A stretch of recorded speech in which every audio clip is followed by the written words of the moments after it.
পরের দিন আমরা পড়েছি হচ্ছে প্রোটিন এবং লিপিড। এই আপাতত এইটুকুনি আমাদের পড়া হয়েছে। আজকে আমরা পড়বো হচ্ছে নিউক্লিক অ্যাসিড বা ডিএনএ আরএনএ। সোজা কথায় হচ্ছে জেনেটিক্সের প্রথম ধাপ। ঠিক আছে, সবাই শোনা যাচ্ছে? চ্যাট বক্সে একটু জানাবে সবকিছু ঠিকঠাক আছে কিনা।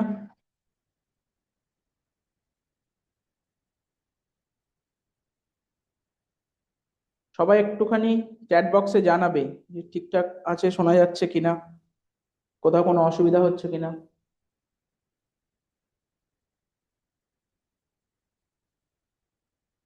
ওকে, চলো শুরু করা যাক তাহলে।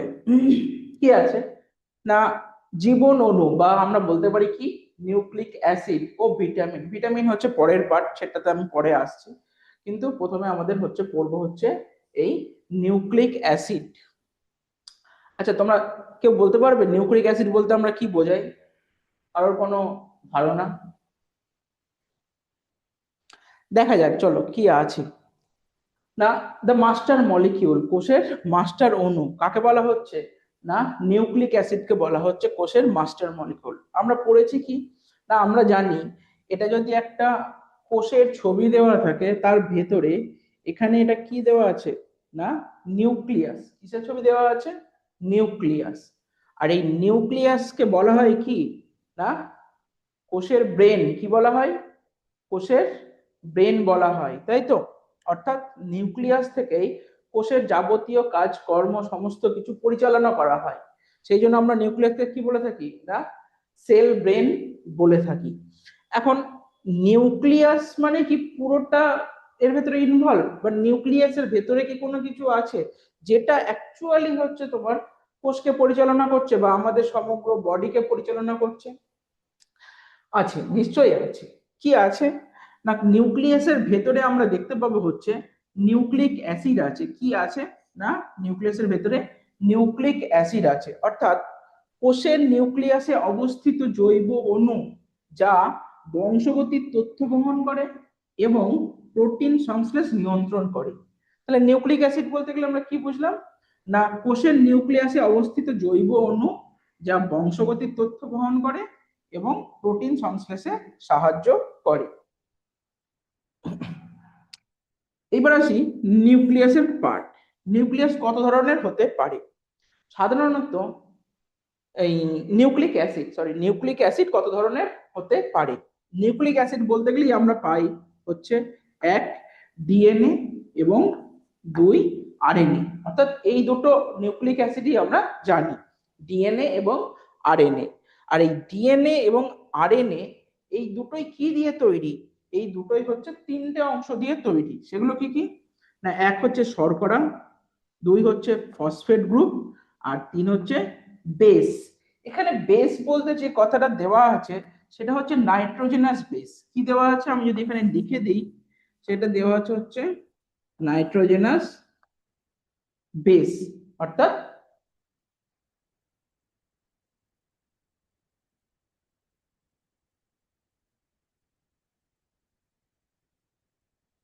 এবার দেখা যাচ্ছে,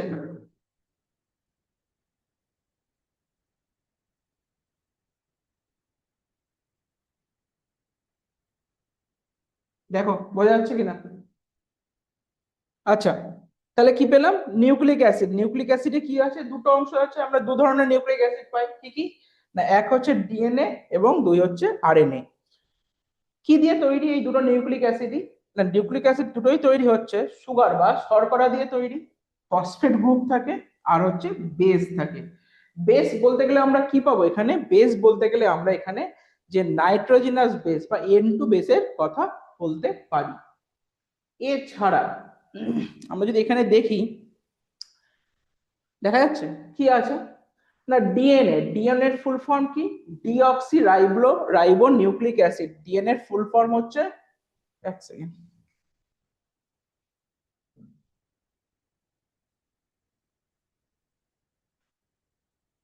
ডিএনএ এর ফুল ফর্ম কি না, ডিঅক্সি রাইবো নিউক্লিক অ্যাসিড, যাকে আমরা বলতে পারি হচ্ছে বংশগতির ধারক ও বাহক, যাকে আমরা কি বলতে পারি, বংশগতির ধারক ও বাহক হিসেবে আমরা তাকে বলতে পারি। এছাড়া আর কি আছে, আরএনএ বা রাইবোনিউক্লিক অ্যাসিড, যেটা হচ্ছে আমাদের প্রোটিন তৈরির কারিগর। আরএনএ কে আমরা কি বলতে পারি, প্রোটিন তৈরির কারিগর। ঠিক আছে, তাহলে বোঝা গেল এই পুরো পার্টটা যে কোষের মাস্টার অণু কি আছে। কোষের মাস্টার অণু হচ্ছে নিউক্লিয়াস, মানে নিউক্লিয়াস হচ্ছে একটা কোষ অঙ্গাণু, যাকে আমরা সেল ব্রেন বলে থাকি। তার ভেতরে আছে নিউক্লিক অ্যাসিড, দু ধরনের নিউক্লিক অ্যাসিড পাই, এক ডিএনএ, দুই হচ্ছে আরএনএ। এবং এটা কি কি দিয়ে তৈরি, চলো পরের স্লাইড যাই। কি আছে, নিউক্লিওটাইডের গঠন।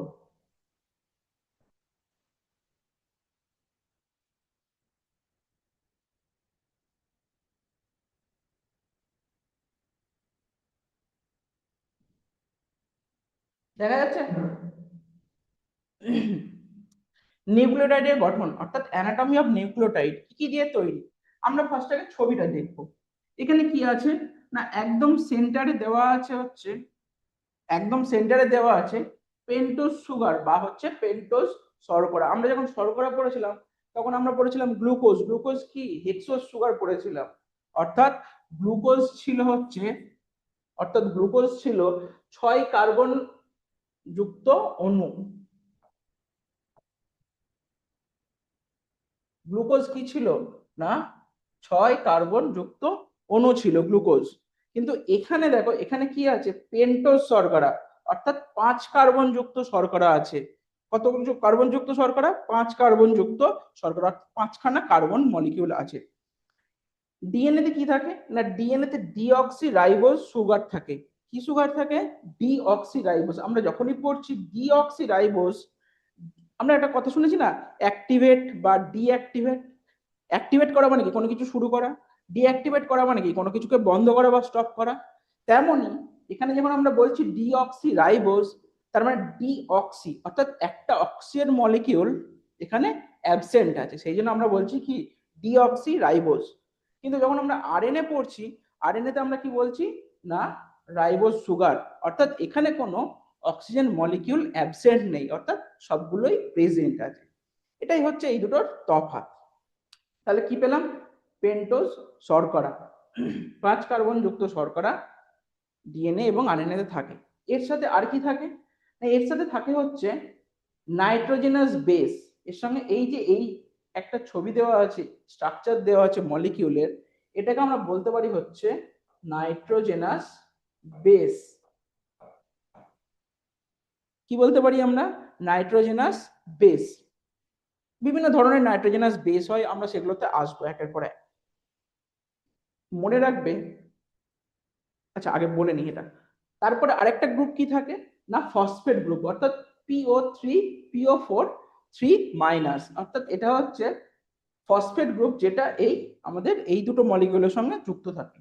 এখানে দেখো একটা কথা লেখা আছে, কি লেখা আছে না, এই ফসফেট গ্রুপ এটি নিউক্লিক অ্যাসিডকে অম্লধর্মী অর্থাৎ অ্যাসিডিক করে তোলে। আগের দিন মনে করে দেখো, যখন আমরা হচ্ছে হিস্টোন পড়ছিলাম বা নিউক্লিওজোম মডেল পড়ছিলাম, তখন সেখানে একটা কথা বলছিলাম কি না, হিস্টোন প্রোটিন হচ্ছে ক্ষারীয় আর ডিএনএ হচ্ছে আম্লিক, সেই জন্য এদের মধ্যে বন্ডিং খুব ভালো হয়। তাই তো, তো ডিএনএ যে আম্লিক, সেই অ্যাসিড কি জন্য হচ্ছে, ডিএনএ কে কেন আমরা আম্লিক বলছি, অর্থাৎ এই যে ফসফেট গ্রুপ থাকছে, সেই জন্য ডিএনএ কে কি করছে, অ্যাসিডিক করে তুলছে। বোঝা গেল এই পার্টটা, বোঝা যাচ্ছে? কমেন্টে জানাবে একটু হ্যাঁ না।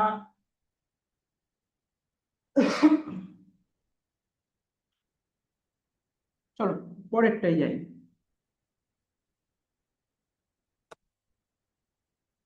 নাইট্রোজেনাস বেস অর্থাৎ জীবনের বর্ণমালা। একটা কথা বলে নিই, আগের স্লাইডে যখন এই যে বোঝাচ্ছিলাম, এই যে তিনটে মলিকিউল আছে অর্থাৎ পেন্টোজ সুগার, নাইট্রোজেনাস বেস এবং ফসফেট গ্রুপ, সমস্ত নিউক্লিওটাইডে এই তিনটে মলিকিউলই প্রেজেন্ট থাকে। কিন্তু তাহলে তফাৎ কোথায় না, তফাৎ হচ্ছে এই শুধুমাত্র নাইট্রোজেনাস বেসে, তফাৎ হচ্ছে এই শুধুমাত্র আমার নাইট্রোজেনাস বেসে। নাইট্রোজেনাস বেসের বিভিন্ন ধরনের নাইট্রোজেনাস বেসের জন্য এই আমাদের নিউক্লিওটাইড আলাদা আলাদা ধরনের হতে পারে। বাকি সবার ক্ষেত্রে সেম পেন্টোজ সুগার থাকে, অর্থাৎ পেন্টোজ শর্করা, এবং সেম ফসফেট গ্রুপ থাকে, এই দুটোর কোনো পরিবর্তন নেই। শুধুমাত্র পরিবর্তন হয় কার না, নাইট্রোজেনাস বেসের। চলে আসি পরের স্লাইডে। নাইট্রোজেনাস বেস বা অ্যালফাবেট অফ লাইফ আমরা বলতে পারি, কি বলতে পারি, অ্যালফাবেট অফ লাইফ আমরা বলতে পারি। দু ধরনের নাইট্রোজেনাস বেস হয়, এক হচ্ছে পিউরিন এবং দুই হচ্ছে পাইরিমিডিন বা পিরিমিডিন আমরা বলে থাকি। আমরা যদি স্ট্রাকচার দেখি উপরে, দেখো কি আছে না, পিউরিন হচ্ছে পিউরিন নাইট্রোজেনাস বেস দ্বিবলয় যুক্ত, অর্থাৎ দুটো রিং প্রেজেন্ট আছে। আমরা সবাই শুনেছি বেনজিন, তোমরা সবাই জানো বেনজিন? একটু জানাবে তোমরা বেনজিন সম্বন্ধে জানো কিনা।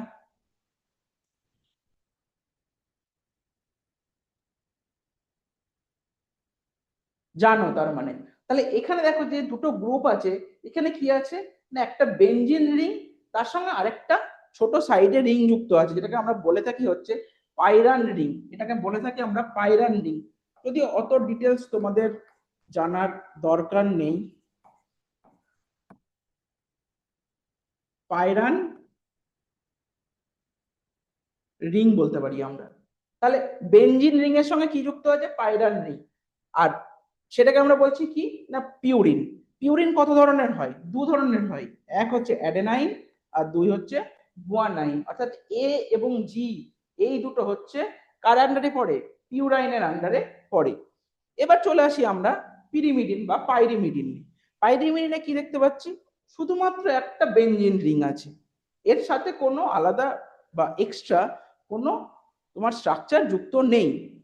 এবং এই যে পাইরিমিডিন, এটা কত ধরনের হয়, তিন ধরনের হয়, এক হচ্ছে সাইটোসিন, দুই হচ্ছে থাইমিন এবং তিন হচ্ছে ইউরাসিন। মজার ব্যাপার হলো এই যে এ এবং জি পিউরিন, এটা দুটোতেই থাকে, অর্থাৎ কোথায় কোথায় থাকে না, ডিএনএ এবং আরএনএ তে আমরা দুটোতেই পাই। কিন্তু এই যে পাইরিমিডিন রিং মানে পাইরিমিডিন, সেটা হচ্ছে সাইটোসিন, থাইমিন এবং ইউরাসিল, এই তিনটের মধ্যে প্রথম দুটো অর্থাৎ সি এবং টি, এই দুটো শুধুমাত্র কোথায় থাকে, ডিএনএ তে থাকে। কোথায় থাকে, ডিএনএ তে। আর এই যে ইউ, এই ইউ অনলি থাকে হচ্ছে আরএনএ তে। বোঝা গেল?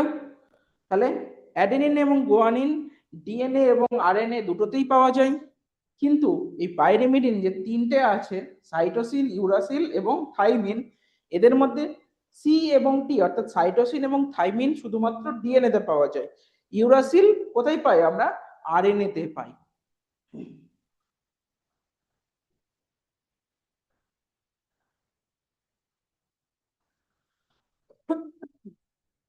এই যে এরপরে আসবে হচ্ছে বন্ড কিভাবে হয়, অর্থাৎ golden rule of base pairing. দেখো পিউরিন সবসময় পিরিমিডিনের সাথে নির্দিষ্টভাবে যুক্ত হয়, তাহলে কি পেলাম আমরা, পিউরিন সবসময় পিরিমিডিনের সঙ্গে যুক্ত হয়, অর্থাৎ এ যেটা ছিল কি purine always bind with T DNA ক্ষেত্রে, অর্থাৎ অ্যাডেনিন এবং থাইমিন কটা হাইড্রোজেন বন্ড করে, দুটো হাইড্রোজেন, দেখো এখানে দেখতে পাবে তুমি এক এবং দুই, দুটো হাইড্রোজেন বন্ড করা আছে।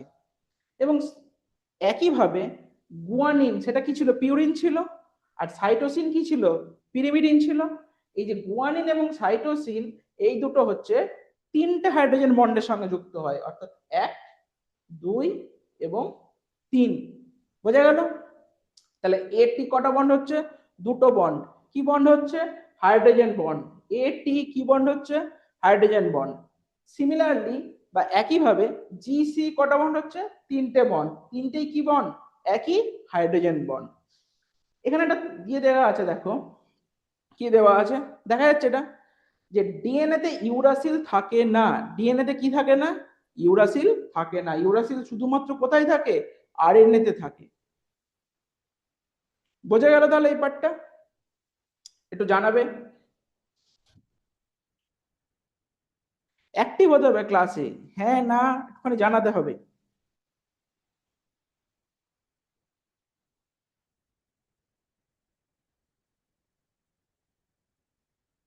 চলে আসি পরের পার্টি।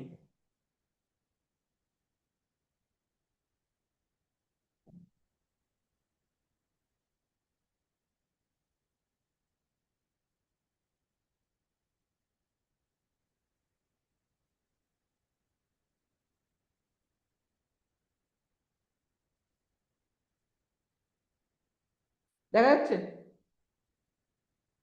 প্রথম এই পার্টটাতে আসি, কি আছে না ডিএনএ এর গঠন বা স্ট্রাকচার অফ দা ডিএনএ। দেখো এবার বোঝা যাচ্ছে।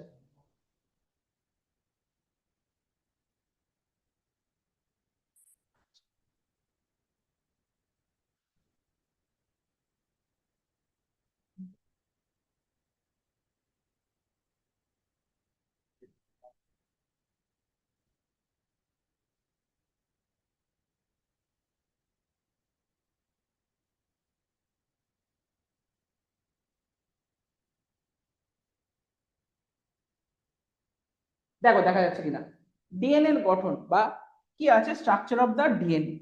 ফার্স্টে লেখা আছে ডিএনএ হচ্ছে ডাবল স্ট্র্যান্ডেড। ডিএনএ কি ডাবল স্ট্র্যান্ডেড ডিএনএ, অর্থাৎ আমরা সহজভাবে যদি বলি, আমরা ল্যাডার দেখেছি বা মই যেটাকে বলা হয়, কম বেশি সবার বাড়িতেই আছে বা আমরা সবাই মোটামুটি দেখেছি। এখন একটা মইকে মাথায় এবং নিচে দুটোকে একসঙ্গে ধরে যদি একটু মানে প্যাঁচ দিয়ে দাও, তাহলে কি হবে? তাহলে আমরা ডিএনএ দেখতে পাবো, তাই না? একই তো স্ট্রাকচার। একটা মইকে যদি আমরা একটু পেঁচিয়ে দিই, তাহলেই আমরা কি স্ট্রাকচার পেয়ে যাব? ডিএনএ স্ট্রাকচার পেয়ে যাব। কি আছে না ডাবল স্ট্যান্ডার্ড, অর্থাৎ হেলিক্স আকৃতির এই যে দুটো যে স্ট্র্যান্ড আছে, এই দুটো স্ট্র্যান্ডকে বলা হচ্ছে হেলিক্স স্ট্রাকচার। কি শর্করা আছে না ডিঅক্সি রাইবোজ সুগার, অর্থাৎ ডিঅক্সি রাইবোজ শর্করা দেওয়া আছে। ডিঅক্সি রাইবোজ সুগার দেওয়া আছে।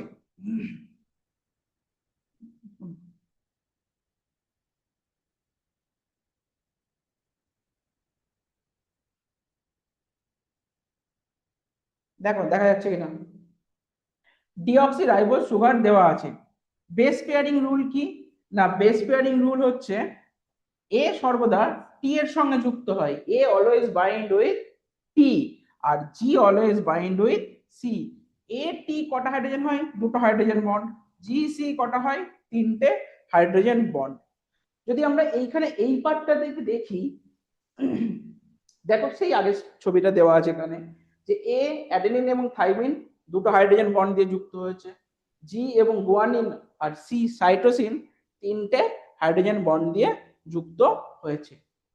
এখানে একটা পয়েন্ট দেওয়া আছে, এটা একটুখানি ভালো করে পড়বে, আমি ইম্পর্টেন্ট হিসেবে বলছি। কি দেওয়া আছে না জেড ডিএনএ।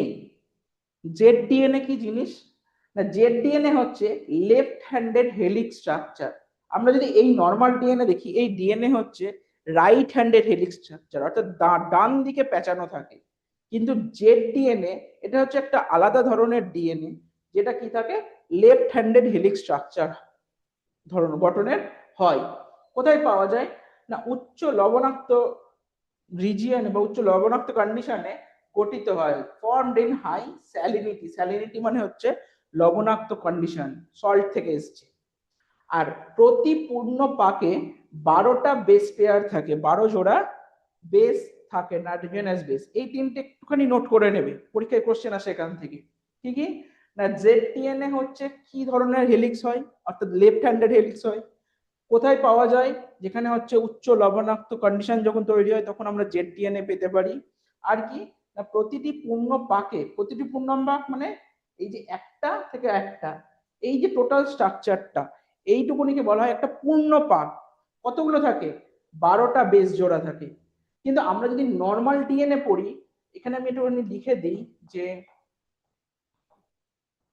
নর্মাল ডিএনএ এর ক্ষেত্রে, নর্মাল ডিএনএ এর ক্ষেত্রে 10 জোড়া, আমি সহজ মানে শর্টকাটে যদি বলি, তাহলে বলা হয় বিপি, বেস পেয়ার। কি বলা হয়? বিপি মানে হচ্ছে বেস পেয়ার। দেখো দেখা যাচ্ছে কিনা, নর্মাল ডিএনএ তে কি থাকে? 10টা হচ্ছে বেস জোড়া থাকে। কিন্তু জেড ডিএনএ এর ক্ষেত্রে কতগুলো থাকে? 12টা থাকে। একটু নিজেরা লিখে নেবে এই ইয়েটা, পরীক্ষায় প্রশ্ন আসে এই জায়গাটা থেকে। তাহলে বোঝা গেল ডিএনএ স্ট্রাকচার।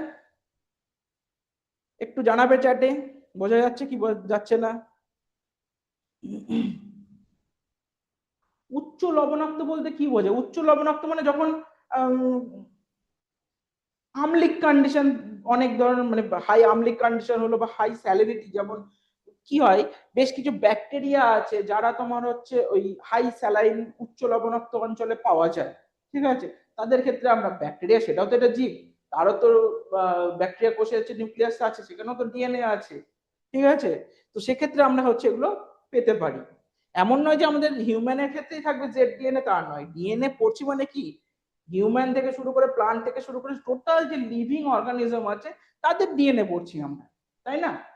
তো ডিএনএ মানে জেড ডিএনএ আমরা সেই রকম বেশ কিছু জায়গায় পেতে পারি। বোঝা গেল? কই সব লোকজন অ্যাক্টিভ নেই কেন আজকে? হ্যাঁ না কিছুই বোঝা যাচ্ছে না। হ্যাঁ এই তো, রিপ্লাই না দিলে কি করে হবে। চলো তাহলে পরেরটাই যাই। এবার আসি আরএনএ তে। দেখা যাচ্ছে আরএনএ, আরএনএ কি না, আরএনএ হচ্ছে প্রোটিন সিনথেসাইজার, অর্থাৎ প্রোটিন তৈরিতে হেল্প করে। আরএনএ কিসে হেল্প করে? প্রোটিন তৈরিতে হেল্প করে। আরএনএ এর বৈশিষ্ট্য কি না, আরএনএ হচ্ছে এক তন্ত্রী অর্থাৎ সিঙ্গেল স্ট্র্যান্ডেড, মাথায় রাখবে এটা, আরএনএ সবসময় কি হয় এক তন্ত্রী হয় অর্থাৎ সিঙ্গেল স্ট্র্যান্ডেড হয়। আরএনএ তে কি সুগার থাকে? Ribose sugar. ডিএনএ এর ক্ষেত্রে আমরা দেখেছিলাম ডিঅক্সিরাইবোজ, কিন্তু আরএনএ এর ক্ষেত্রে আমরা কি দেখছি? রাইবোজ সুগার দেখছি। আরএনএ এর প্রধান কাজ কি? কোষের জন্য প্রোটিন তৈরি করা। মাথায় থাকে জানো, আরএনএ এর প্রধান কাজ কি? কোষের জন্য প্রোটিন তৈরি করা, ঠিক আছে। তাহলে এইগুলো হলো তিনটে হলো আরএনএ বৈশিষ্ট্য। এইবারে এই কোনায় দেখো একটা ছোট্ট পয়েন্ট দেওয়া আছে, দেখা যাচ্ছে কি দেওয়া আছে না, আরএনএ তে থাইমিনের পরিবর্তে ইউরাসিল থাকে। আরএনএ তে কি থাকে? থাইমিনের পরিবর্তে ইউরাসিল থাকে। অর্থাৎ আমরা যে নাইট্রোজেনাস বেস দেখেছিলাম, অ্যাডেনিন, গুয়ানাইন, সাইটোসিন, থাইমিন আর হচ্ছে ইউরাসিল, পাঁচখানা যে নাইট্রোজেনাস বেস দেখেছিলাম, ডিএনএ তে কি কি থাকে?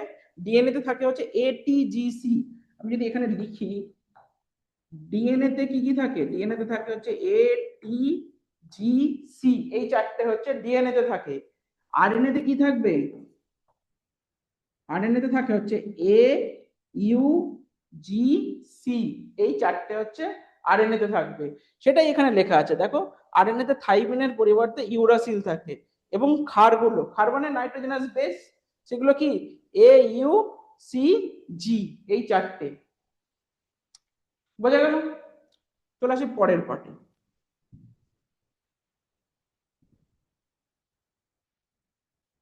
এইটা হচ্ছে একটুখানি গুরুত্বপূর্ণ জিনিস, এটা একটুখানি পড়তে হবে।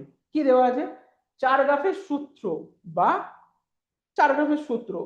এই যে ডিএনএ স্ট্রাকচার আমাদের, সেই ডিএনএ স্ট্রাকচার অনুযায়ী হচ্ছে এই চার গ্রাফের একটা সূত্র আছে। কি কি না, এ ইকুয়ালস টু টি আর জি বাইন্ড উইথ সি, ঠিক আছে, আমরা এখানে ইকুয়ালস টু ধরেই করছি না। কি জিনিস?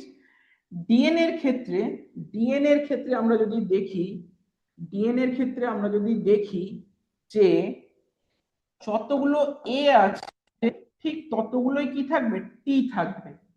ডিএনএ এর ক্ষেত্রে যতগুলো এ আছে ঠিক ততগুলোই টি থাকবে, অর্থাৎ নাম্বার অফ অ্যাডেনাইন, অ্যাডেনাইন বেসের সংখ্যা সেটা কার সমান হবে?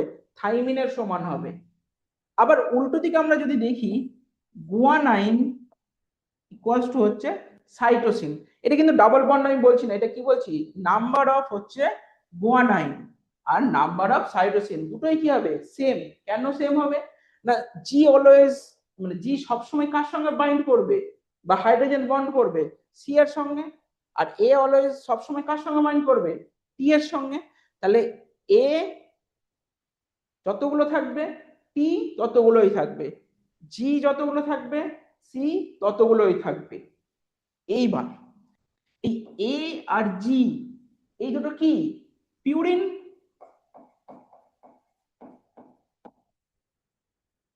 তাই তো, এ আর জি কি? পিউরিন। আর টি আর সি কি? পাইরিমিডিন। টি আর সি কি? পাইরিমিডিন বা পিরিমিডিন আমরা বলতে পারি।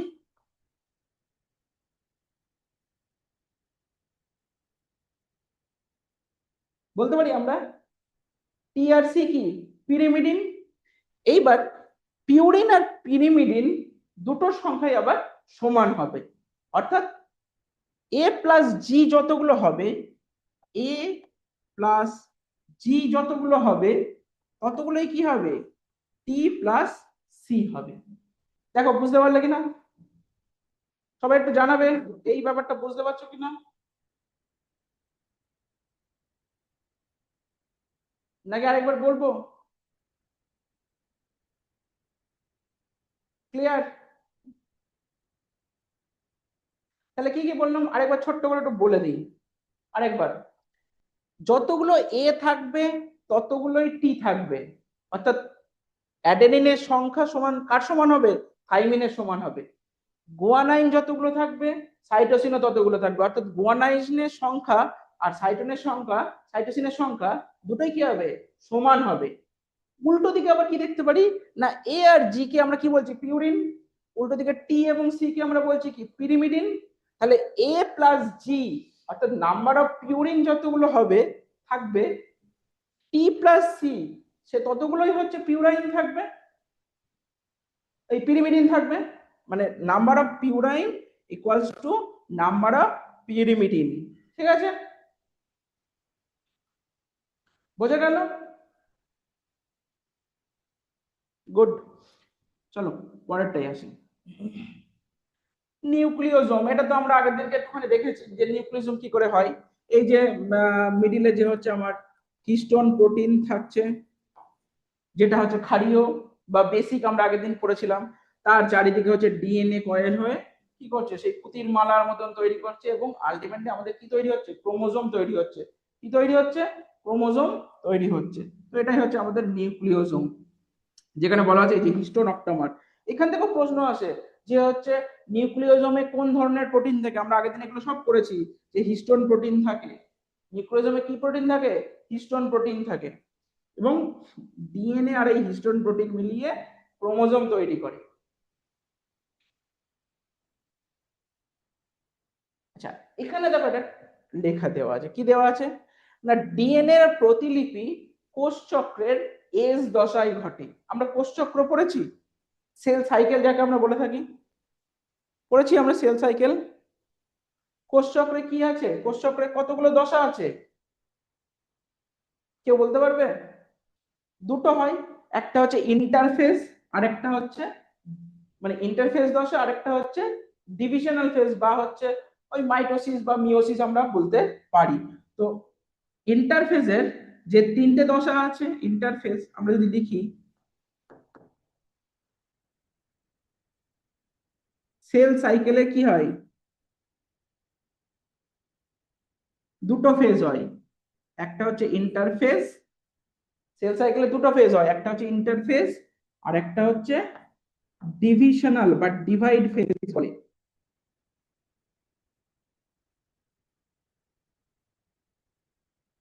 ডিভিশনাল ফেজ বলে, তাই তো। আর ইন্টারফেজে কি হয়, ইন্টারফেজের আবার হচ্ছে তিনটে দশা আমরা পাই, G1, S, G2, তাই তো। কি মনে পড়ছে সব? হ্যাঁ না একটু জানাবে, কোথায় কমেন্টে। তাহলে ইন্টারফেজে আমরা কি পেলাম, G1, S এবং G2। তাহলে এই যে এস ফেজ আমরা দেখছি, এই এস ফেজ ডিএনএ এর প্রতিলিপি অর্থাৎ ডিএনএ রেপ্লিকেশন যেটাকে বলে, সেটা কোথায় হচ্ছে না, কোষ চক্রের এস ফেজে হচ্ছে। মনে থাকবে তো? তাহলে আমরা একটা ছোট্ট জিনিস বলি, তাহলে আমরা বলতে পারি যে G1 থেকে একটা কোষ যখন এস ফেজ পার করে G2 দশায় যায়, তখন তাদের total amount of DNA double হয়ে যায়। টোটাল অ্যামাউন্ট মানে ডিএনএ এর যে পরিমাণ, বাংলায় বললে ডিএনএ এর যে পরিমাণ, সেই পরিমাণটা G1 থেকে যখন এস ফেজ পার করে G2 তে যাচ্ছে একটা কোষ, তখন ডিএনএ এর পরিমাণ কি হচ্ছে, ডাবল হয়ে যাচ্ছে। কেন হচ্ছে না, এই যে এস ফেজে যে প্রতিলিপি বা রেপ্লিকেশন হচ্ছে, তাহলে কোনো জিনিসের যদি জেরক্স কপি তৈরি হয়, তাহলে একটা থেকে কি হবে, দুটো হয়ে যাবে। মানে যতগুলো তুমি জেরক্স কপি তৈরি করতে চাইবে, কিন্তু কোষের ক্ষেত্রে ডিএনএ জেরক্স কপি কটা হয়, একটা। তাকেই তো আমরা বাংলায় প্রতিলিপি বলি। তাহলে জেরক্স কপি করলে কি হবে, অ্যামাউন্ট বেড়ে যাবে, সেইটাই হচ্ছে এখানে। বোঝা গেল জিনিসটা? হ্যাঁ না, এইটা কিন্তু মাথায় রাখবে যে পরিমাণ, ডিএনএ এর পরিমাণ, যখন আমরা জি1 থেকে এস ফেজ পার করে জি2 তে যাচ্ছি, ডিএনএ এর পরিমাণ দ্বিগুণ হচ্ছে।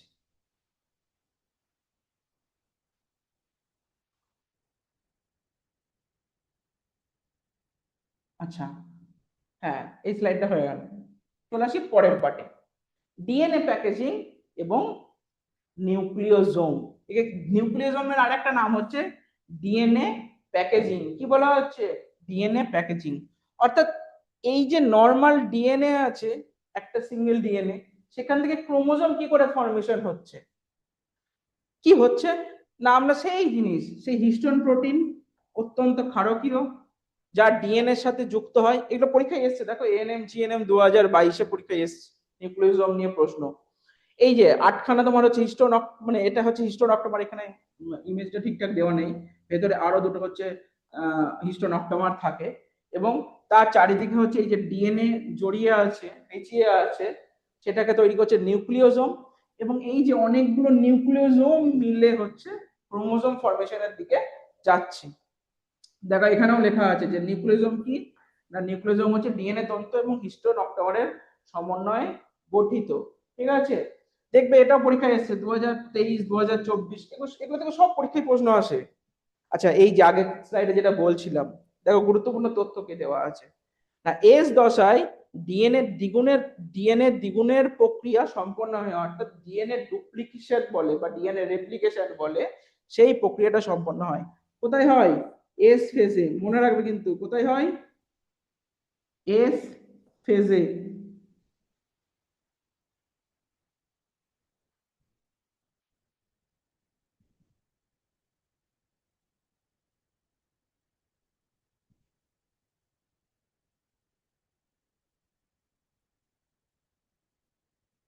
কোথায় হচ্ছে? এস ফেজে হচ্ছে, এটা যেন মনে থাকে। চলে আসি পরের স্লাইডে, একটু তাড়াতাড়ি দেখি আমরা কি আছে। নেক্সট, আরএনএ এর গঠন এবং প্রকারভেদ। তাহলে এতক্ষণ আমরা কি পড়লাম? ডিএনএ পড়লাম, সব বোঝা গেছে ডিএনএ নিয়ে।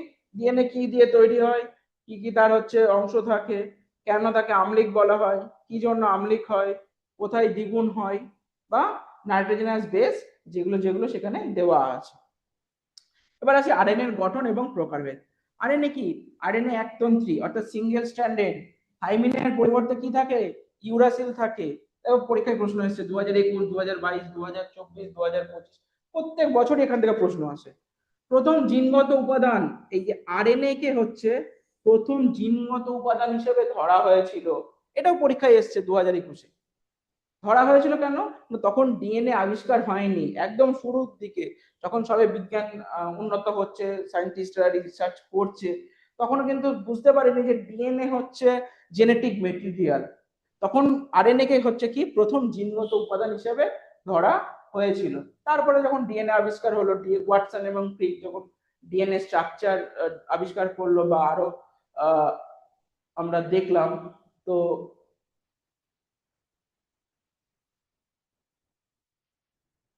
তখন তখন আমরা কি দেখতে পেলাম না, হচ্ছে ডিএনএ অ্যাকচুয়ালি জেনেটিক মেটেরিয়াল হিসেবে মানে ধরা হলো ডিএনএ কে। কত ধরনের আরএনএ আছে? First, mRNA. MRNA full form কি? Messenger RNA. কি কাজ করে দেখো, লেখা আছে, দেখা যাচ্ছে, ডিএনএ থেকে প্রোটিন তৈরির বার্তা বহন করে। মেসেঞ্জার, যেহেতু বার্তা বহন করে, আমরা যেমন টেক্সট করি হোয়াটসঅ্যাপ মেসেঞ্জার বা ফেসবুক মেসেঞ্জার বলি, কেন না, আমি যেটা টাইপ করে পাঠাচ্ছি সেটাই কি করছে, অন্যজনের কাছে পৌঁছে দিচ্ছে। তেমনি এই যে এমআরএনএ বা মেসেঞ্জার আরএনএ কি করছে না, ডিএনএ থেকে প্রোটিন তৈরির বার্তা নিয়ে যাচ্ছে, এই জন্য একে বলা হচ্ছে মেসেঞ্জার আরএনএ। টিআরএনএ, টিআরএনএ মানে হচ্ছে ট্রান্সফার আরএনএ। কি করছে না, এই যে মেসেঞ্জার আরএনএ যে বার্তাটা নিয়ে যাচ্ছে, সেইটাকে ট্রান্সফার আরএনএ বা টিআরএনএ কি করছে, অ্যামাইনো অ্যাসিডে কনভার্ট করছে, অ্যামাইনো অ্যাসিডে পরিবর্তিত করছে। আর আমরা আগের ক্লাসে কি পড়েছিলাম না, অ্যামাইনো অ্যাসিড হচ্ছে প্রোটিন তৈরির একক। তাহলে এই যে অ্যামাইনো অ্যাসিড গুলো তৈরি হচ্ছে, সেই অ্যামাইনো অ্যাসিড গুলো দিয়ে আলটিমেটলি কি হচ্ছে, আমাদের প্রোটিন পাওয়া যাচ্ছে। কি পাওয়া যাচ্ছে? প্রোটিন।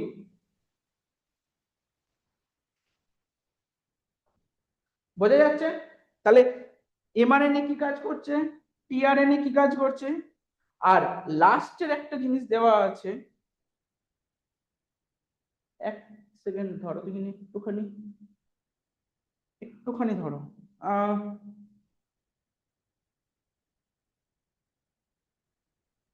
ঠিক আছে, আসো দিচ্ছি। সুইচ দেওয়া নেই নাকি এখানে? হ্যাঁ, চলে আসি আরআরএনএ। তাহলে এমআরএনএ হলো, টিআরএনএ হলো, কি আছে এরপর? আরআরএনএ। আরআরএনএ হচ্ছে রাইবোজোমাল আরএনএ বলা হয়। কি বলা হয়? Ribosomal RNA. কি করে? রাইবোজোম গঠন করে এবং প্রোটিন সংশ্লেষে সাহায্য করে। তাহলে এই যে এইখানে একটা জিনিস একটু পড়বে, রাইবোজোম গঠন করে এবং প্রোটিন সংশ্লেষে সাহায্য করে কোন আরএনএ? আরআরএনএ। তাহলে আরআরএনএ কিন্তু আমরা বলতে পারি না জেনেটিক মেটেরিয়াল, বরঞ্চ কি বলতে পারি না প্রোটিন সংশ্লেষে সাহায্য করে। কি তৈরি করে? রাইবোজোম গঠন করে। বাকি এরা কি করে? এরা হচ্ছে মানে এগুলো হচ্ছে বিভিন্ন ধরনের আরএনএ যারা কি করে আলটিমেটলি ডিএনএ থেকে প্রোটিন তৈরিতে সাহায্য করে। এখানে দেখো একটা পয়েন্ট লেখা আছে। কি লেখা আছে? পরীক্ষায় বহুবার প্রশ্ন এসেছে 2022 2023-এ। এইচআইভি ভাইরাসে এসএসআরএনএ থাকে এবং রিভার্স ট্রান্সক্রিপ্টেজ উৎসেচকের সাহায্যে আরএনএ থেকে ডিএনএ উৎপন্ন করে। এটা একটুখানি খুব গুরুত্বপূর্ণ জিনিস। আমরা সচরাচর কি দেখে এসেছি না ডিএনএ থেকে আরএনএ তৈরি হয়। কি তৈরি হয় ডিএনএ থেকে?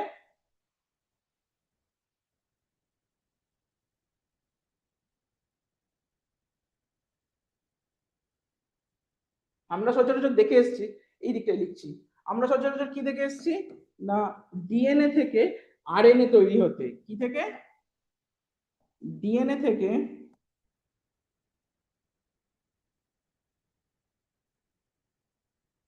আরএনএ তৈরি হয়। আমরা জানি কি ডিএনএ থেকে আরএনএ তৈরি হয়, কিন্তু এই যে এইচআইভি ভাইরাসে যে এসএসআরএনএ থাকে, এসএসআরএনএ মানে হচ্ছে সিঙ্গেল স্ট্র্যান্ডেড আরএনএ বলা হয়। SS single stranded RNA. তো এই এসএসআরএনএ কি করে না রিভার্স ট্রান্সক্রিপ্টেজ অর্থাৎ প্রসেসকে উল্টো করে দেয়, যেখানে আরএনএ থেকে ডিএনএ উৎপন্ন হয়। এবং পরীক্ষায় দেখো 2022 2023 এখান থেকে প্রশ্ন এসেছে। তাহলে বোঝা গেল এই পার্টটা। কি কি পড়লাম? আরএনএ টাইপ পড়লাম আমরা, এমআরএনএ পড়লাম, টিআরএনএ পড়লাম, আরআরএনএ পড়লাম। এইচআইভি ভাইরাসে কোন ধরনের হচ্ছে আরএনএ থাকে সেটা আমরা দেখলাম। আরএনএ তে নর্মাল স্ট্রাকচার পড়লাম। দেখো বহু প্রশ্ন এসেছে পরীক্ষায়, বহুবার, প্রত্যেক বছর কিছু না কিছু থাকে। সবার ক্লিয়ার?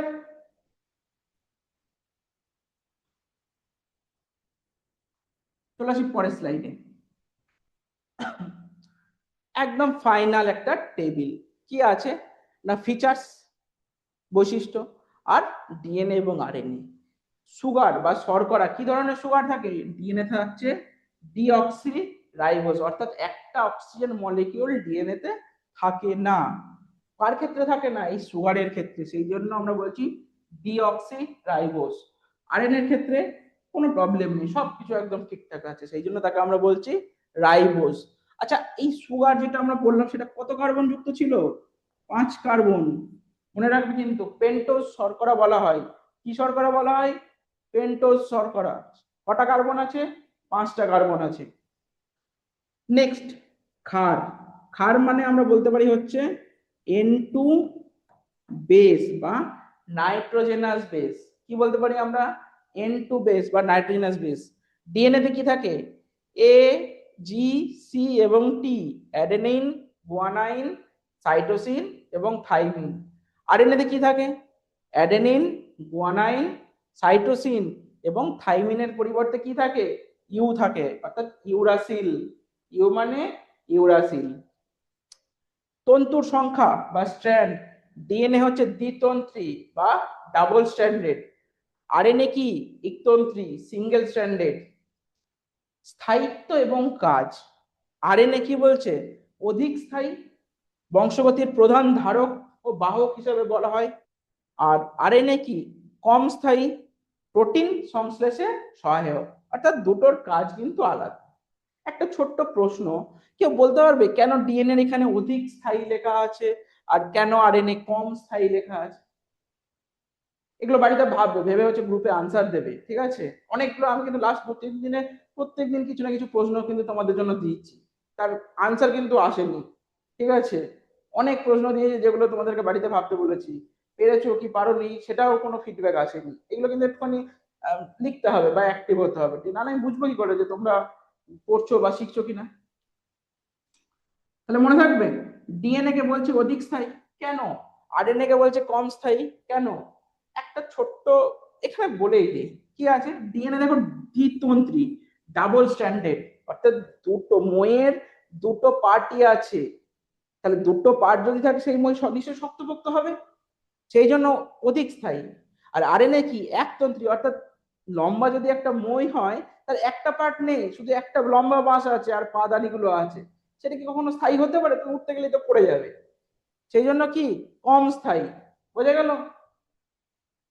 ক্লিয়ার? টেবিল সবার ক্লিয়ার? কোশ্চেন তো বলেই দিলাম আনসার, যে ডিএনএ কেন অধিক স্থায়ী আর আরএনএ কেন কম স্থায়ী। বোঝা গেল?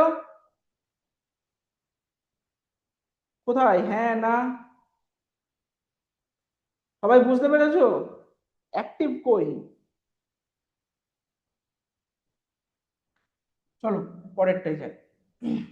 এই যে এটা হচ্ছে একটা ইন্টারেস্টিং জিনিস, কি না ডিএনএ ফিঙ্গারপ্রিন্টিং। ডিএনএ ফিঙ্গারপ্রিন্টিং আমরা যখন যে সবাই মানে আধার কার্ড ভেরিফিকেশন করতে যাই, দেখা বায়োমেট্রিক দিতে হয়, ঠিক ছাপ, তাই না? কেন না আমাদের এই যে থাম্ব যে আছে, থাম্বের যে হচ্ছে যে স্ট্রাকচার, যে প্যাটার্ন, অর্থাৎ পৃথিবীতে যত ধরনের মানুষ আছে প্রত্যেকটা মানুষের এই থাম্বের প্রিন্ট হচ্ছে আলাদা আলাদা। এবং এই যে ভাবো 800 কোটি জনসংখ্যা পৃথিবীতে, তাই তো অলমোস্ট তাই, তো 800 কোটি মানুষের এই থাম যে প্রিন্ট, সেটা 800 কোটি ধরনের। কি করে সম্ভব? বিজ্ঞানের মানে ভাবতে পারছো জীবন বিজ্ঞান এত ইন্টারেস্টিং কেন? এই কারণেই ইন্টারেস্টিং এত, মানে 800 কোটি ধরনের হচ্ছে মানুষ, সবাই তার স্ট্রাকচার এক, তার গঠন এক, কম বেশি মেল ফিমেল সেটা আছে, বাট যত আলাদা আলাদা মানুষের সবার ক্ষেত্রে এই ফিঙ্গারপ্রিন্ট আলাদা আলাদা, তাই না? তাহলে এবং এখানে লেখাও আছে দেখো, আপনার ডিএনএ আপনার চূড়ান্ত পরিচয়পত্র। ওই এখন যে সমস্ত গভর্নমেন্ট আইডি কার্ড আছে আমরা যেগুলো যেগুলো দেখে এসেছি, যে ব্যাংক পাসবুক, অ্যাডমিট কার্ড, আধার কার্ড, পাসপোর্ট, ভোটার কার্ড, সেগুলো তো আছে, কিন্তু চূড়ান্ত পরিচয়পত্র কি না হচ্ছে ডিএনএ ফিঙ্গারপ্রিন্ট, অর্থাৎ আমাদের ডিএনএ তে যে সিকোয়েন্স আছে বা আমাদের থাম্বপ্রিন্ট। দেখো লেখা আছে পৃথিবীর প্রত্যেকটা মানুষের যমজ বাদ দিয়ে, ঠিক আছে, তাও এদের ক্ষেত্রে কিছু কিছু আলাদা হয়। নিউক্লিওটাইড সজ্জা সম্পূর্ণ আলাদা, অর্থাৎ 800 কোটি যদি জনসংখ্যা হয়, 800 কোটি মানুষের ডিএনএ সিকোয়েন্স আলাদা। আর এই যে জেনেটিক ব্লুপ্রিন্ট, এটাকে কি বলছি আমরা? Genetic blueprint. এইভাবেই হচ্ছে অপরাধী শনাক্তকরণ, মানে পিতৃত্ব বা জেনারেশন, এইগুলো হচ্ছে, বা ফরেন্সিক হচ্ছে অ্যানালিসিস বলো, ফরেন্সিক তদন্ত, এইগুলো করতে এগুলো মানে ডিএনএ ফিঙ্গারপ্রিন্টিং কাজে লাগে। তাহলে বোঝা গেল এই পার্টটা? চলে আসি পরে কিছু প্রশ্ন উত্তর করা যাক। কি আছে নিচের কোন পর্যায়ে ডিএনএ সংখ্যা দ্বিগুণ হয়? আনসার চাই চটপট কমেন্টে।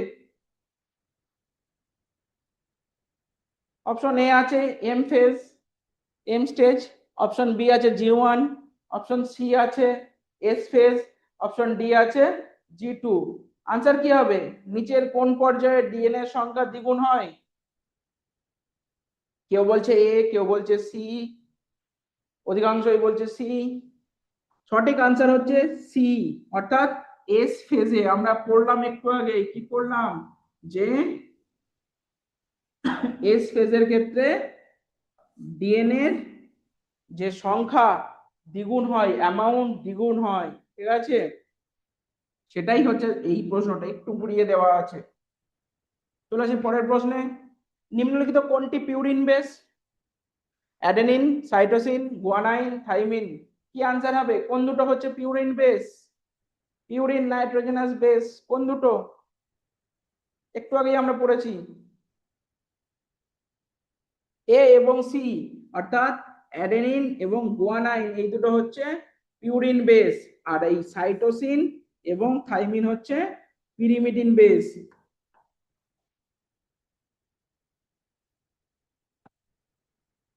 পাইরিমিডিন বেস বলা হয় এই যে থাইমিন আর সাইটোসিনকে। বাকি সঠিক আনসার হচ্ছে এ এবং সি। পরের প্রশ্ন, নিম্নলিখিত কোনটি নাইট্রোজেন যুক্ত ক্ষারটি ডিএনএ তে থাকে না? নিম্নলিখিত কোন নাইট্রোজেন যুক্ত ক্ষারটি ডিএনএ তে থাকে না? থাইমিন, ইউরাসিল, অ্যাডেনাইন, সাইটোসিন, কোনটা হবে আনসার? বি। সঠিক উত্তর হচ্ছে বি। চটপট কমেন্টে আনসার দিতে হবে। দেরি এমন প্র্যাকটিস করবে, মানে প্রশ্ন দেখেই যেন আনসার করে দেওয়া যায়, ভাবার সময় কোথায়? তাহলে সঠিক আনসার কোনটা হলো? ইউরাসিল। ইউরাসিল থাকে কোথায়? আরএনএ তে থাকে। ইউ কোথায় থাকে? আরএনএ তে। পরের প্রশ্ন, নিচের কোনটি আরএনএ গঠনগত উপাদান নয়? নিচের কোনটি আরএনএ গঠনগত উপাদান নয়? C, thymine base. থাইমিন আমরা আরএনএ তে পাই না, সঠিক আনসার হচ্ছে সি। বাকি তিনটে, রাইবোজ সুগার আরএনএ তে থাকে, ইউরাসিল আরএনএ তে থাকে, ফসফরিক অ্যাসিড সেটাও হচ্ছে আরএনএ তে থাকে। এইচআইভি তে কোন ধরনের নিউক্লিক অ্যাসিড উপস্থিত থাকে? এসএসডিএনএ, ডিএসডিএনএ, এসএসআরএনএ, ডিএসআরএনএ। কেউ বলছে এ, কেউ বলছে এ, সবাই এ বলছে। এ, এ। এসএসডিএনএ না এসএসআরএনএ কোনটা? এসএসআরএনএ। এইগুলো হচ্ছে এমসিকিউ কোশ্চেনের ট্রিক, জানো তো? প্রথমেই দেখবে এসএস দেওয়া আছে, তাহলে চলো এ আনসার হবে, কিন্তু তোমাকে দেখতে হবে এসএসডিএনএ দেওয়া আছে। কিন্তু এইচআইভি তে আমরা কি দেখেছি? রিভার্স ট্রান্সক্রিপ্টেজ হয়, একটু আগেই আমরা পড়েছি। তোমরা যারা মোবাইল ইউজ করছো তারা একটা কাজ করতে পারো, এই যখন পিপিটি গুলো বোঝাচ্ছি না, একটা পিপিটি স্ক্রিনশট নিয়ে নিতে পারো, মোবাইলে স্ক্রিনশট তুলে নেবে, তাহলে তোমরা হচ্ছে বাড়িতে বসে দেখতে পারবে, তাই না? আর নোট তো যাচ্ছে, সেটা তো অন্য জিনিস, কিন্তু পিপিটিতে যে ছবি টবি গুলো দেওয়া আছে সেগুলো যদি তোমাদের বুঝতে সুবিধা হয়, জাস্ট একটা করে স্ক্রিনশট তুলে নাও। তাহলে সঠিক আনসার এখানে হবে এসএস আরএনএ, নট ডিএনএ। যারা এই আনসার দিয়েছো তারা ভুল আনসার দিয়েছো, উত্তর হবে এসএস আরএনএ। ঠিক আছে, ডিএনএ তাহলে হয়ে গেল নিউক্লিক অ্যাসিড। এরপরে আমরা পড়বো হচ্ছে ভিটামিন। কি পড়বো? ভিটামিন। কি দেওয়া আছে? এক সেকেন্ড পর, এক্ষুনি জল খেয়ে নি।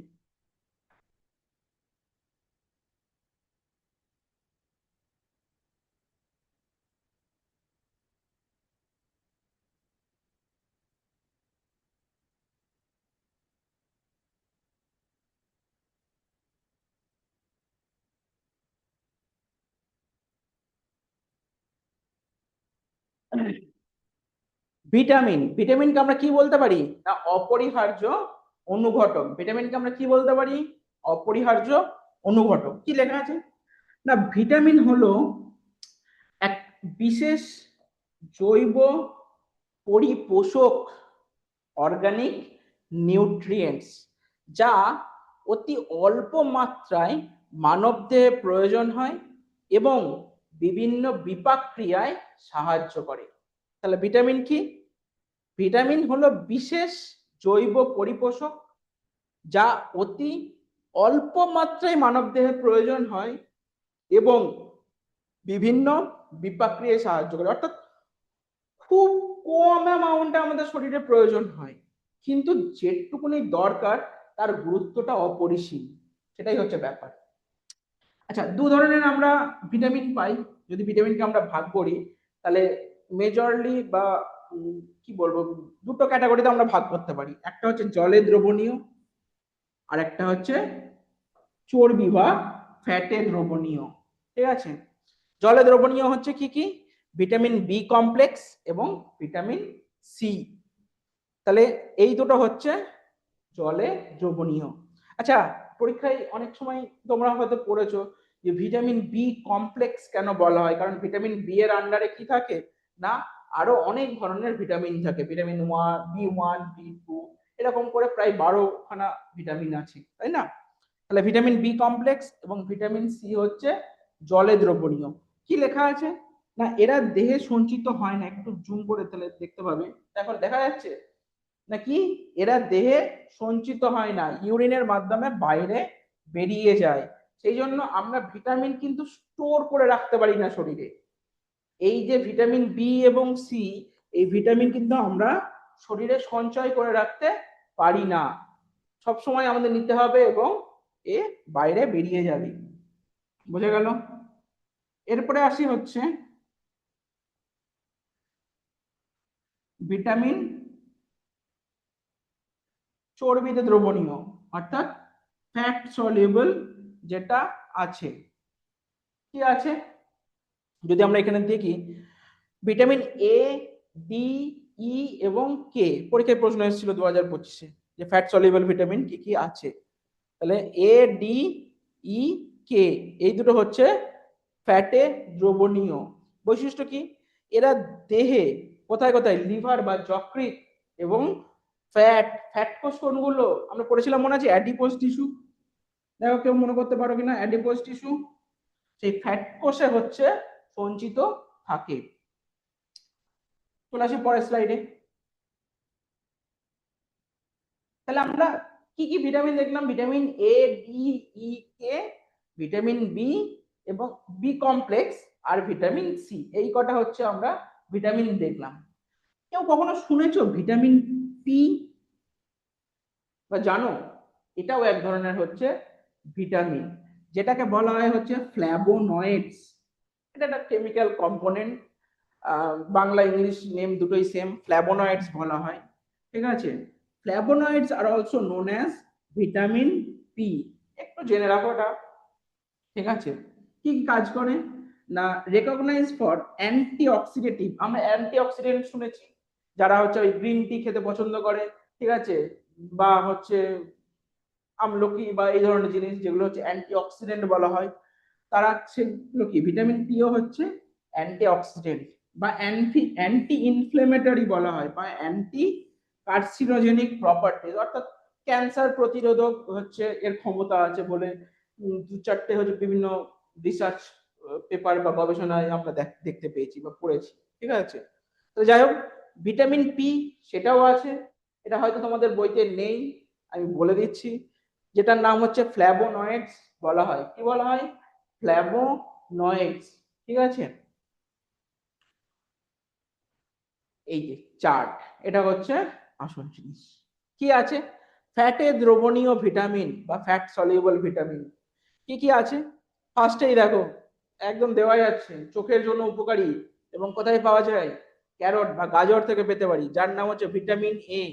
রাসায়নিক নাম ভালো করে পড়বে, পরীক্ষায় প্রশ্ন আসে, রেটিনল, ভিটামিন এর রাসায়নিক নাম হচ্ছে রেটিনল। কোথা থেকে পাই, সোর্স গাজর, কড লিভার অয়েল, এগুলো থেকে হচ্ছে ভিটামিন এ পাওয়া যায়। কোথা থেকে পাওয়া যায়, গাজর এবং কড লিভার অয়েল।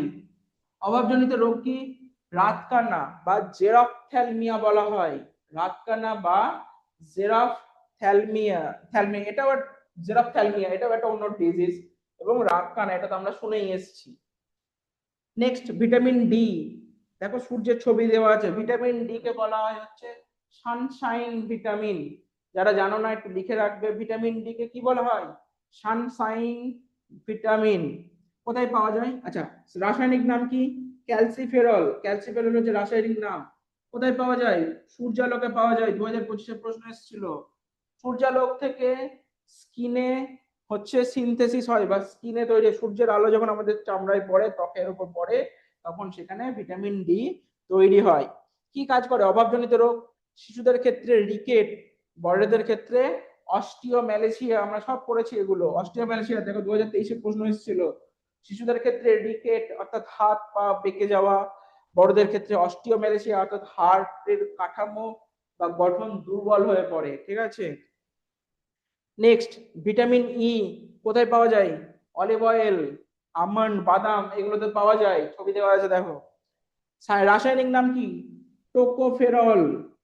কোথায় পাওয়া যায়? উদ্ভিজ্জ তেল, অর্থাৎ যে সমস্ত প্ল্যান্ট বেসড তেল পাই আমরা, মেনলি অলিভ অয়েল আছে, এছাড়াও আরো অন্যান্য সয়াবিন অয়েল আছে, সানফ্লাওয়ার অয়েল আছে, বা ক্যানোলা অয়েল আছে, ঠিক আছে।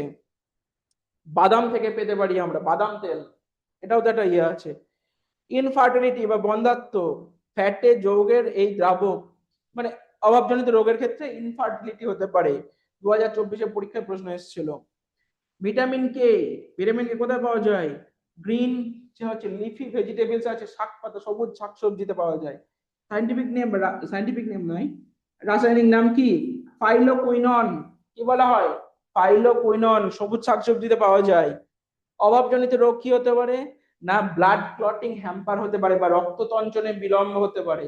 মানে ধরো তোমার শরীরে যদি ভিটামিন কে এর পরিমাণ কমে যায়, তাহলে কোথাও কেটে গেল, তাড়াতাড়ি রক্ত মানে জমাট বাঁধবে না, ঠিক আছে, এটা একটা গুরুত্বপূর্ণ সমস্যা। অতএব বেশি পরিমাণে শাকসবজি খেতে হবে, ঠিক আছে। তাহলে চারটা বোঝা গেল, ভিটামিন এ, ডি, ই এবং কে। একটু জানাবে কমেন্টে হ্যাঁ না।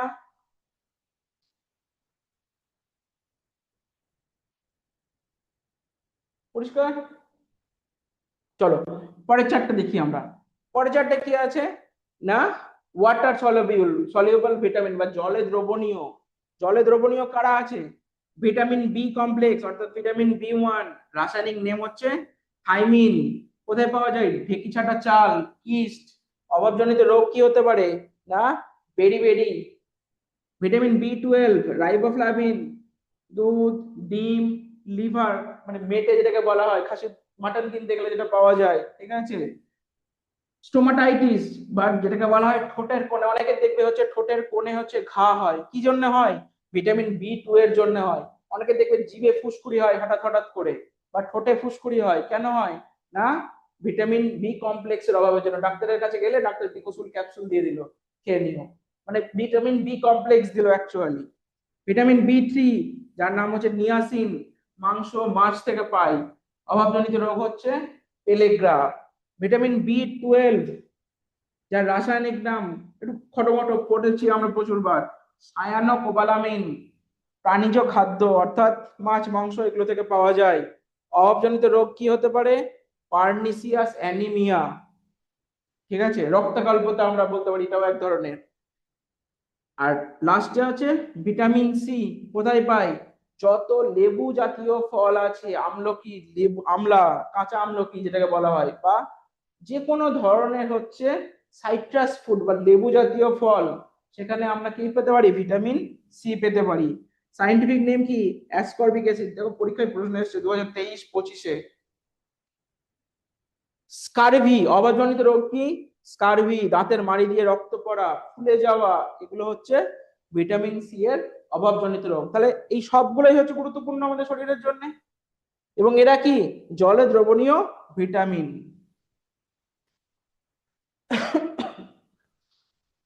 এই যে এটা দেখা যাচ্ছে স্লাইডটা, কি আছে? ভিটামিন এ, রেটিনল, অর্থাৎ দৃষ্টিশক্তি রক্ষা করতে। আমাদের চোখ যদি ভালো রাখতে হয়, তাহলে আমাদের ভিটামিন এ কনজিউম করতেই হবে, খেতেই হবে, ভিটামিন এ নিতেই হবে, ঠিক আছে, যেখানে যেখানে পাওয়া যায়। ভিটামিন ডি, ক্যালসিফেরল, দা সানশাইন হরমোন বা ভিটামিন বলা হয়। এখানেও এটাও পরীক্ষায় প্রশ্ন আসে, এই যে এই যে ওয়ার্ডটা এটা দিয়ে, দা সানশাইন হরমোন বা ভিটামিন বলা হয় কাকে? ভিটামিন ডি কে। কেন? সূর্যের আলো থেকে সিনথেসিস হয় তাই।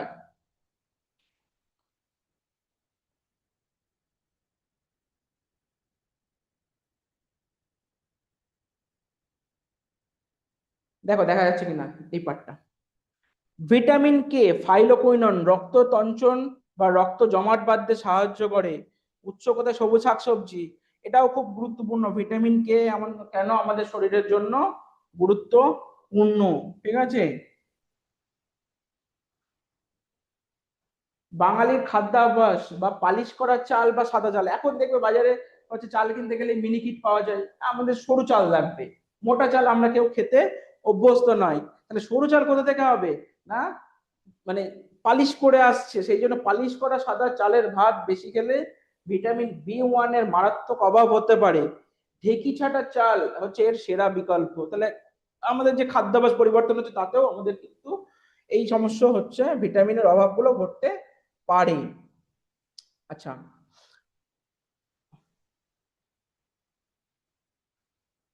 এই পার্টটা একটুখানি দেখবো, বাঙালির সুষম আহার দেখা যাচ্ছে কি কি দেওয়া আছে। না, আমাদের যেগুলো খাই আমরা যে দুধ দই, সেগুলো কি পাওয়া যায়? ভিটামিন B12 এবং ক্যালসিয়াম, যেগুলো আমাদের গুরুত্বপূর্ণ। পালং শাক থেকে আমরা পেতে পারি ভিটামিন A, ভিটামিন K পেতে পারি। লেবু থেকে, কাঁচা লেবু থেকে কি পাওয়া যায়? Vitamin C। আচ্ছা, ঢেকি চাটা চাল, ভিটামিন B1, মাছ থেকে B12, D, এইগুলো সব আমরা কিন্তু আমাদের নর্মাল খাবারে দাবারে পেতে পারি, আমরা যে খাবার খাই। এবার আসি এই part. Vitamin C, vitamin C কে কখনো রান্না করা হয় না। ভিটামিন C কে কি করা হয় না? কখনোই রান্না করা হয় না। অর্থাৎ ভিটামিন C যেখানে যেখানে পাওয়া যায় সেগুলো আমরা কাঁচা খেতে হয়।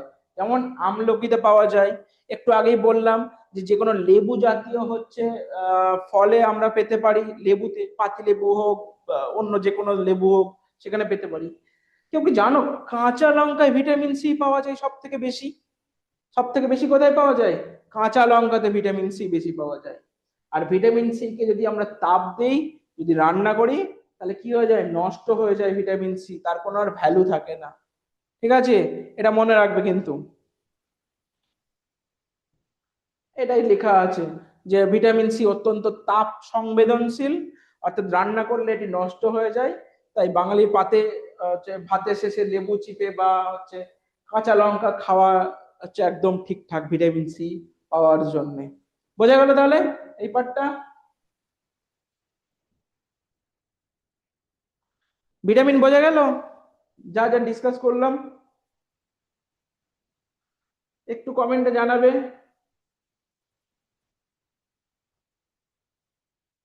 কোথায়? চলো প্রশ্ন আনসার গুলো একটু সলভ করি। নিম্নলিখিত কোনটি হচ্ছে ভিটামিনের উদাহরণ? অপশন A হচ্ছে অ্যাসপার্টিক অ্যাসিড, অপশন B হচ্ছে স্টিয়ারিক অ্যাসিড, অপশন C হচ্ছে গ্লুটামিক অ্যাসিড, আর অপশন D হচ্ছে অ্যাসকর্বিক অ্যাসিড। কোনটা?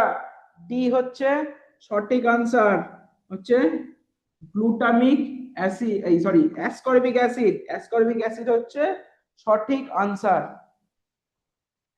এই যে অ্যাসপার্টিক, স্টিয়ারিক, গ্লুটামিক, এগুলো সব অ্যামাইনো অ্যাসিডের ভেতরে পড়ে, যেগুলো হচ্ছে প্রোটিন তৈরিতে সাহায্য করে। বোঝা গেল? তাহলে বাকি তিনটে কোথায় পড়ে?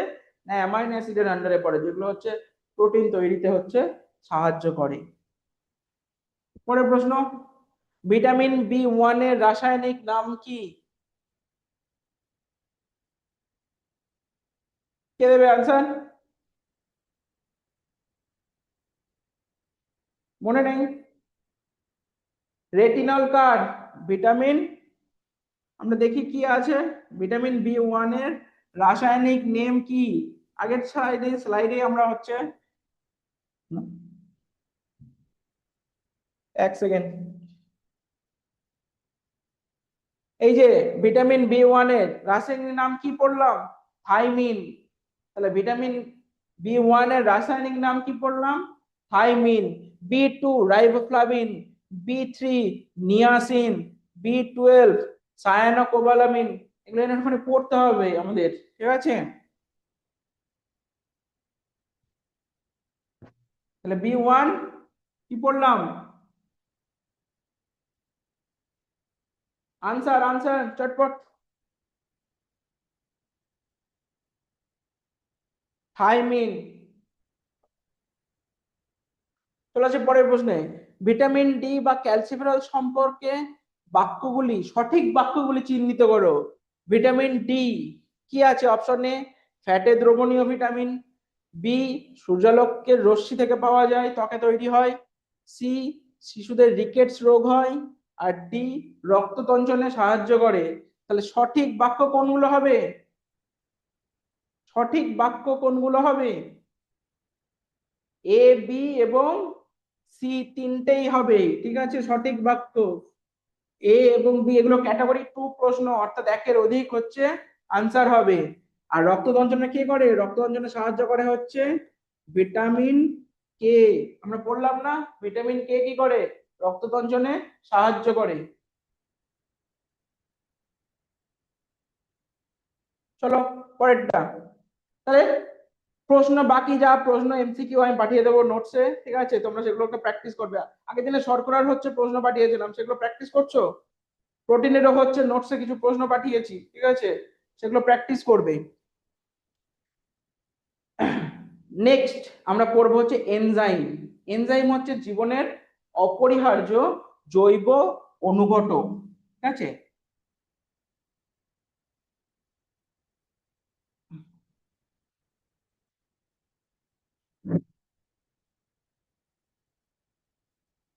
আচ্ছা, বলার আগে একটা জিনিস বলি, এই এনজাইম বা অনুঘটক বলতে গেলে তোমরা কি বোঝো? অনুঘটকের কাজ সম্বন্ধে জানা আছে? হ্যাঁ না একটুখানি জানাবে। অনুঘটকের কাজ, অনুঘটক বলতে আমরা কি বুঝি? অনুঘটক বলতে কি বুঝি জানি আমরা? রাসায়নিক বিক্রিয়ার অনুঘটক মনে নেই? অনুঘটক কি করে? যে কোনো রাসায়নিক বিক্রিয়াকে, বিক্রিয়ার গতির পরিবর্তন করে, হয় বাড়িয়ে দেবে নয় কমিয়ে দেবে, কোনো কিছু পরিবর্তন করে না। মানে কোনো কি বলবো, কোন একটা মলিকুল থেকে, একটা অণু থেকে শুরু করে অন্য অণুতে যে পরিবর্তন হবে সেটা কিন্তু হয় না। বদলে কি হয়, যে পরিবর্তন মানে রিয়াকশন হয়, যা বিক্রিয়ার হার, সেই বিক্রিয়ার হারকে কি করতে পারে, হয় ফাস্ট করে দেবে অথবা স্লো করে দেবে। তো এনজাইমকে বলা হয় হচ্ছে, মানে এনজাইমও হচ্ছে অনুঘটক, ঠিক আছে, এনজাইমও হচ্ছে আমাদের শরীরের অনুঘটক, ঠিক আছে। বায়ো ক্যাটালিস্ট টার্মটা অ্যাকচুয়ালি আমি ইংলিশটা বলতে চাইছিলাম না, টার্মটা হচ্ছে বায়ো ক্যাটালিস্ট বা জৈব অনুঘটক হিসেবে বলা হয়, বাংলায় লেখা আছে হচ্ছে জৈব অনুঘটক, ঠিক আছে। চটপট একটুখানি আমরা দেখে নিই কি কি আছে। ফার্স্ট স্লাইড, উৎসেচকের প্রকৃতি এবং সংজ্ঞা কি আছে। যেসব প্রোটিন ধর্মী জৈব যৌগ জীবদেহে উৎপন্ন হয়ে জৈব রাসায়নিক বিক্রিয়ার গতি বৃদ্ধি করে, কি করে, গতি বৃদ্ধি করে, তাদেরকে বলা হয় উৎসেচক বা এনজাইম।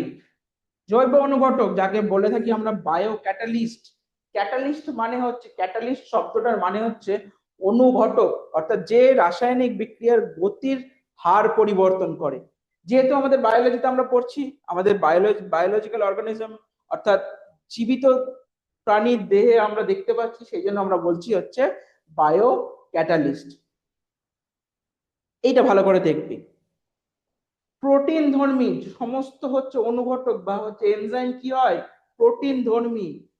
শুধুমাত্র রাইবোজাইম, যা আরএনএ দ্বারা গঠিত, একমাত্র রাইবোজাইম এনজাইম বা অনুঘটক যেটা প্রোটিন ধর্মী নয়, যেটা কি শুধু আরএনএ দিয়ে তৈরি। পরীক্ষা এটা থেকে বহুবার এর আগে প্রশ্ন এসছে, ভালো করে পড়বে, যে এমন এক উৎসেচকের নাম বলো যেটা প্রোটিন ধর্মী নয়, তাহলে আনসার কি হবে, রাইবোজাইম। অবিকৃত আনচেঞ্জ থাকে, বিক্রিয়া শেষে এরা নিজেদের গঠনের কোনো পরিবর্তন করে না, যেগুলো আমরা অনুঘটক সম্বন্ধে জানি, তাই তো। চলে আসি পরের স্লাইডে। কি আছে না, এনজাইম না থাকলে আমাদের কি পরিণতি হতো। না এখানে দেখো ঘড়ির ছবি দেওয়া আছে, 50 বছর লেখা আছে, অর্থাৎ মানে কোনো কিছুই ঠিকঠাক ভাবে হতো না যদি এনজাইম না থাকতো, ঠিক আছে। এনজাইম যদি, এখানে কি দেওয়া আছে, এনজাইম না থাকলে আমাদের শরীরে একটি সাধারণ খাবার হজম হতে প্রায় 50 বছর লাগতো।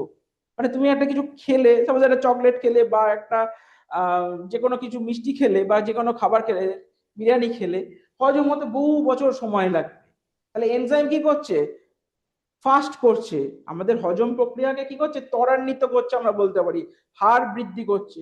এই জন্যই কি এদেরকে বায়ো ক্যাটালিস্ট বা জৈব অনুঘটক বলা হয়, ঠিক আছে। চলে আসি এই পার্টে, এনজাইমের বৈশিষ্ট্য ও কাজের ধরন কি কি সংক্ষেপে পড়বো আমরা। প্রোটিন ধর্মী, সমস্ত এনজাইম প্রোটিন দিয়ে তৈরি, ব্যতিক্রম রাইবোজাইম, বারবার বলছি এটা মনে রাখবে। নির্দিষ্টতা বা স্পেসিফিসিটি বলা হয়, অর্থাৎ নির্দিষ্ট এনজাইম একটি নির্দিষ্ট বিক্রিয়ায় অংশ নেয়।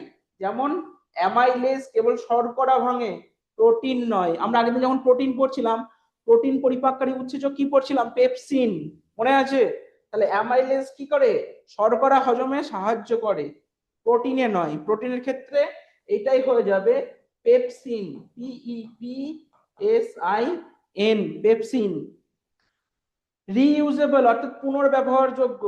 এনজাইম যেহেতু বিক্রিয়ার পর কি থাকছে, একই রকম থাকছে, তাহলে আবার হচ্ছে সেটাকে রিইউজেবল করতে পারি, পুনরায় ব্যবহার করতে পারি।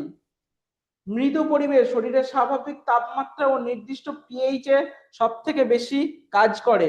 অর্থাৎ রান্না করতে গেলে যেমন একটা নির্দিষ্ট তাপ লাগে, মানে যে তাপমাত্রায় তুমি জল গরম করবে বা সেই তাপমাত্রায় নিশ্চয়ই অন্য খাবার সেদ্ধ হবে না, বা এরকম একটা ব্যাপার আছে, বিভিন্ন কাজের জন্য আলাদা আলাদা ধরনের তাপমাত্রা হয়। তেমনি এখানেও তাই, শরীরের স্বাভাবিক তাপমাত্রা বা নির্দিষ্ট পিএইচ এর চেয়ে সব থেকে নিখুঁত ভাবে কাজ করে। এবার আসি পরের পার্টে, কি না নির্দিষ্ট লক এবং কি মেথড। কি সেটা কি জিনিস না, এটা হচ্ছে এই অনুঘটক বা এনজাইমের কাজের প্রকৃতি বা কাজের ধরন।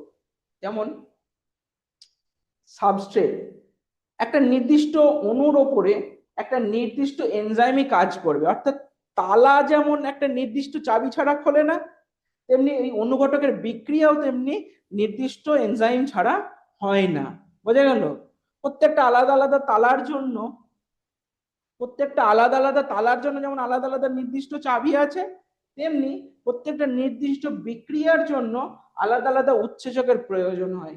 সেই জন্য এটাকে বলা হচ্ছে লক অ্যান্ড কি মডেল বা লক অ্যান্ড কি মেথড বলা হয়। দেখো এখানে লেখা আছে নির্দিষ্ট উৎসেচক কেবলমাত্র একটি নির্দিষ্ট সাবস্ট্রেটের উপরেই কাজ করবে। ঠিক আগেরটাতেই দেখিয়েছি, এখানে দেখো দেখিয়েছি না, অ্যামাইলেজ যেমন শর্করা ভাঙে, আর প্রোটিনের ক্ষেত্রে কি লাগে, পেপসিন, সেটাই এখানে হচ্ছে বলা হচ্ছে। এই যে বোঝা গেল তাহলে এই পার্টটা। চলে আসি পরের স্লাইডে। তাপমাত্রা এবং পিএইচ কিভাবে এনজাইমকে প্রভাবিত করে।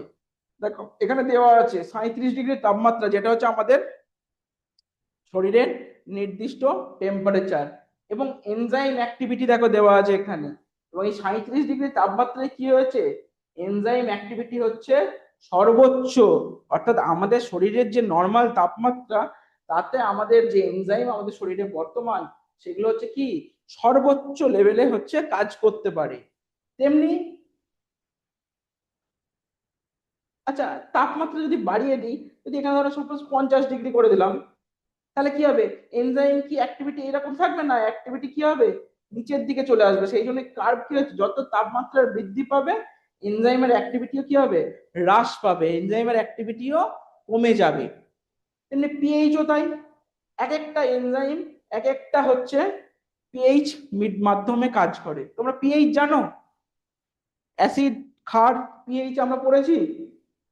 হ্যাঁ না একটুখানি জানাবে।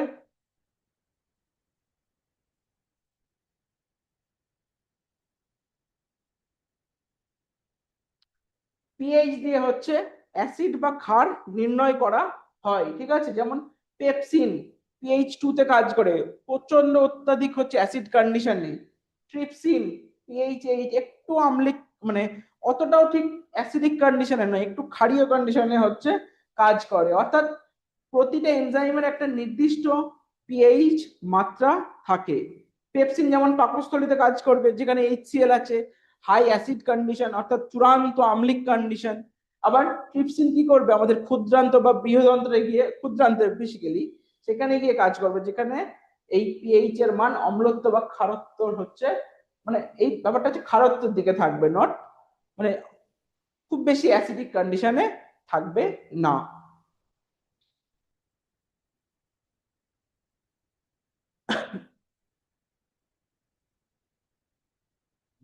কি আছে, প্রধান পরিপাককারী উৎসেচক, এইগুলো একটুখানি আমরা পড়বো, পরীক্ষায় প্রশ্ন আছে কিন্তু এগুলো থেকে।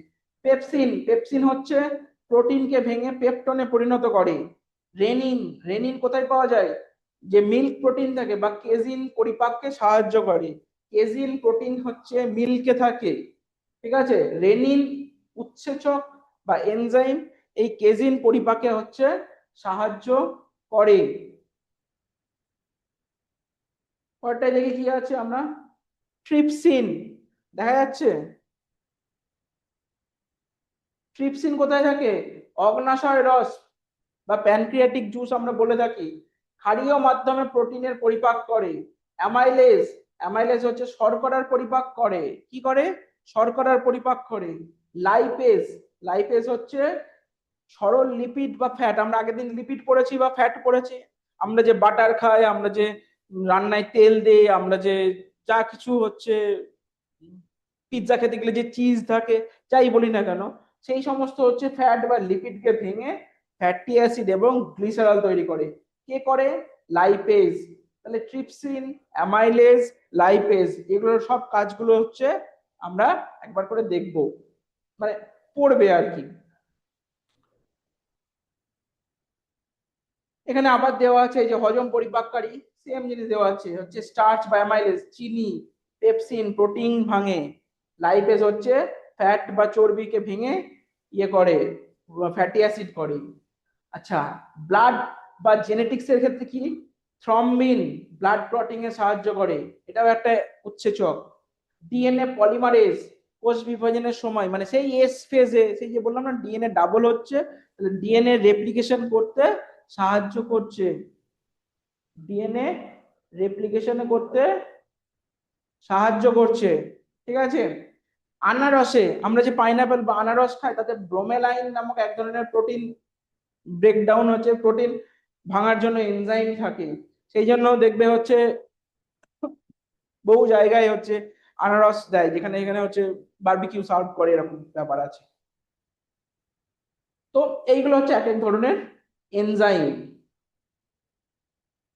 শিল্প গবেষণায় কোথায় কোথায় এনজাইম ব্যবহার হতে পারে আমরা যদি একটুখানি দেখি। শিল্প বা হচ্ছে গবেষণার ক্ষেত্রে খাদ্য শিল্পে দেখা যাচ্ছে কলকাতার হচ্ছে বেকারিগুলোতে পাউরুটি নরম করতে ফার্মেন্টেশনের জন্য বা চিজ পনির তৈরি করতে নির্দিষ্ট হচ্ছে এনজাইম ব্যবহার হয়। ঠিক আছে। ডিটারজেন্ট শিল্প, আমরা যে বাড়িতে জামা কাপড় কাচি, ডিটারজেন্ট, সেই ডিটারজেন্টটাও হচ্ছে লাইপেজ আর প্রোটিয়েজ, এই দুটো হচ্ছে এনজাইম দেওয়া থাকে। ভালো করে পড়বে। তাহলে ডিটারজেন্টের ভেতরেও কি থাকে? না হচ্ছে এনজাইম দেওয়া থাকে। আমরা ডিটারজেন্ট পাউডার ইউজ করি বা বার ইউজ করি বা লিকুইড ডিটারজেন্ট যাই ইউজ না করি না কেন, তাতেও হচ্ছে এনজাইম দেওয়া আছে। কি কি? লাইপেজ এনজাইম, প্রোটিয়েজ এনজাইম মেশানো হচ্ছে। কেন? না তেল বা রক্তের কঠিন দাগ তুলতে বা যে কোনো জিনিস পরিষ্কার করার জন্য এনজাইম ইউজ করা হচ্ছে।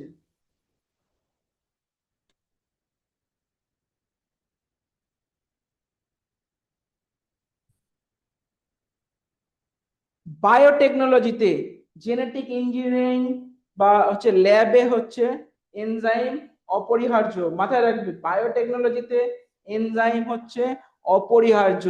জেনেটিক ইঞ্জিনিয়ারিং এর ক্ষেত্রে হামেশাই ব্যবহার হয়। আমরা যখন কলেজে পড়তাম, তখন আমরা হচ্ছে ল্যাবে যখন এই ডিএনএ এক্সট্রাকশন বা বিভিন্ন হচ্ছে প্র্যাকটিক্যাল করতাম, বা আমাদের যে প্রজেক্ট ছিল তখন আমরা করতাম, তখন আমরা ইউজ করতাম হচ্ছে এই ধরনের এনজাইম গুলো।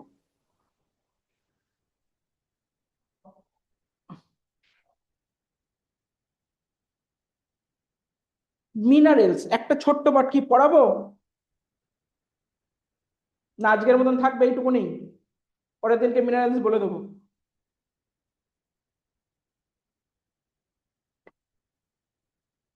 ঠিক আছে, আজকের মতন তাহলে এইটুকুনি থাক। ঠিক আছে, মিনারেলস এর এই পাঠটুকুনি স্লাইড আছে, একটাই স্লাইড আছে, দেখে নিন। দাঁড়াও, সবাই আছো তো? মিনারেলস কি? না খনিজ পদার্থ। দেখা যাচ্ছে সবাই অ্যাক্টিভ আছো? একটু চ্যাটে জানাবে হ্যাঁ না। কোথায় কাউকে তো আছো? চলো একটা স্লাইড আছে, একটু দেখে নিই, বাদ দিলেই থেকে যাবে। কি দেওয়া আছে? না হচ্ছে খনিজ পদার্থ বা মিনারেলস কি জিনিস? শরীরের ওজনের মাত্র 4% হলো খনিজ পদার্থ। তার মানে খুবই অল্প, কিন্তু অপরিহার্য। কিন্তু কি? না হচ্ছে অপরিহার্য, অর্থাৎ একে ছাড়া আমাদের চলবে না। এরা অজৈব উপাদান। তাহলে এতক্ষণ আমরা কি পড়ছিলাম? বায়োমলিকিউলস বা জৈব উপাদান পড়ছিলাম, কিন্তু মিনারেলস হচ্ছে অজৈব উপাদান। ঠিক আছে।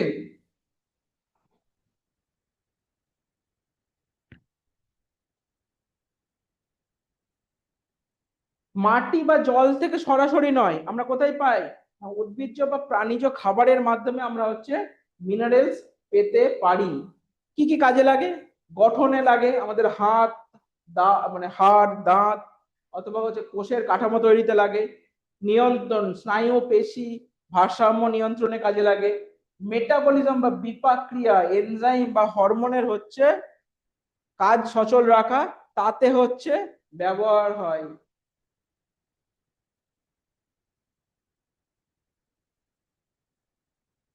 খনিজ পদার্থের প্রকারভেদ দেখো দেওয়া আছে, দুটো জিনিস দেওয়া আছে। একটা হচ্ছে ম্যাক্রো মিনারেলস বা মেজর, যাকে আমরা বলছি, মানে যেগুলো প্রতিদিন কতটুকুনি করে লাগছে আমাদের?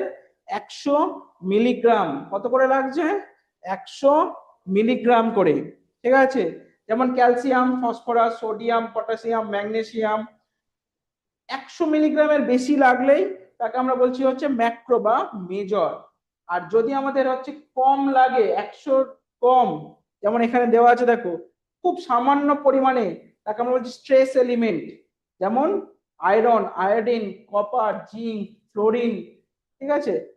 কম লাগুক বা বেশি লাগুক, এমনিতেই খুবই 100 মিলিগ্রাম মানে খুবই অল্প, মানে এগুলো তো তার থেকেও কম, কিন্তু ভীষণ গুরুত্বপূর্ণ আমাদের শরীরের জন্য।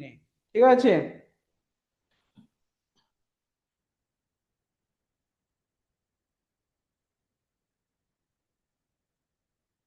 আচ্ছা, খনিজ পদার্থের চারটা আমরা একটুখানি দেখবো কি কি আছে। একবার একটুখানি দেখে নি কি কি আছে।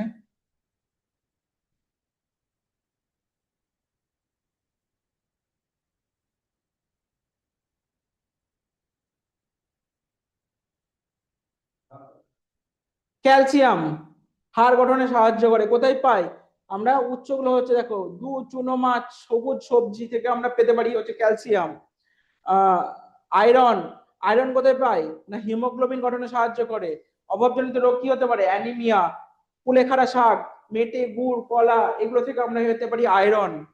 আয়োডিন, আয়োডিন হচ্ছে থাইরয়েড হরমোন, মানে থাইরয়েডের জন্য হচ্ছে কাজে লাগে। অভাবজনিত রোগে কি হয়? গলগণ্ড বা গয়টার, শিশুদের হচ্ছে মানসিক বিকাশ কমে যায়। কোথায় পাই আমরা? আয়োডাইজ নুন, টাটা সল্ট, দেখবে টিভিতে অ্যাড দেয়, আয়োডিন আছে নুনে। ঠিক আছে। সামুদ্রিক মাছ। সোডিয়াম, জলের ভারসাম্য, আমাদের দেহ কি করে? জলের ভারসাম্য বজায় রাখে। লো প্রেসার, পেশির দুর্বলতা, সোডিয়াম কোথায় পাই? সাধারণ নুন থেকে। কেন? NaCl, সোডিয়াম ক্লোরাইড হচ্ছে সাধারণ লবণ, সেখান থেকে আমরা সোডিয়াম পাই। পটাশিয়াম কি কাজ করে? পেশি এবং হৃদস্পন্দনে সাহায্য করে। অভাবজনিত রোগে কি হতে পারে? দুর্বলতা। কোথা থেকে পেতে পারি আমরা? ডাবের জল, কলা, এগুলো থেকে আমরা কি পেতে পারি? পটাশিয়াম পেতে পারি। কলায় হচ্ছে সর্বোচ্চ পরিমাণে হচ্ছে পটাশিয়াম থাকে।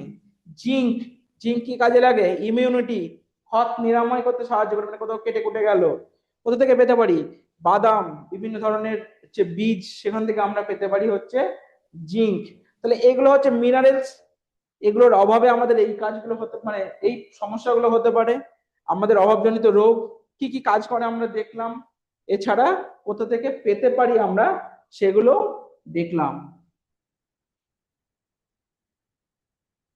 আমাদের যে খাদ্যাভ্যাস আছে, সেখানে ডায়েটে কি আছে না, দেখো ডাল, সেখান থেকে আমরা কি পাচ্ছি? খনিজ, যা মিনারেল যেগুলো পড়লাম পড়লাম সেগুলো পাচ্ছি। প্রোটিন পাচ্ছি আমাদের ডাল থেকে। ঠিক আছে। সবুজ শাকসবজি থেকে আমরা আয়রন, ক্যালসিয়াম এগুলো পাচ্ছি। সবকিছু আমাদের খাবারের ভেতরে আছে, কিন্তু আমাদেরকে সেইভাবে ব্যাপারটাকে দেখতে হবে বা খেতে হবে। মাছ আছে আয়োডিন, ক্যালসিয়াম, বিশেষত কাঁটাযুক্ত চুনো মাছ থেকে আমরা কি পাই? আয়োডিন বা হচ্ছে ক্যালসিয়াম। অনেকে দেখবে খায় না, ছোট মাছ পছন্দ করেন না। তাহলে এই ধরনের যে মিনারেলস গুলো আছে, সেগুলো কিন্তু আমাদের অভাব ঘটতে পারে। এইটা একটুখানি দেখবে কি আছে সতর্কতা হিসাবে। না, অতিরিক্ত নুন, যেটা হচ্ছে যদি সোডিয়াম কনজিউম করা হয় বা যদি সোডিয়াম আমাদের শরীরে যায়, তাহলে হাইপার টেনশন বা উচ্চ রক্তচাপ হতে পারে।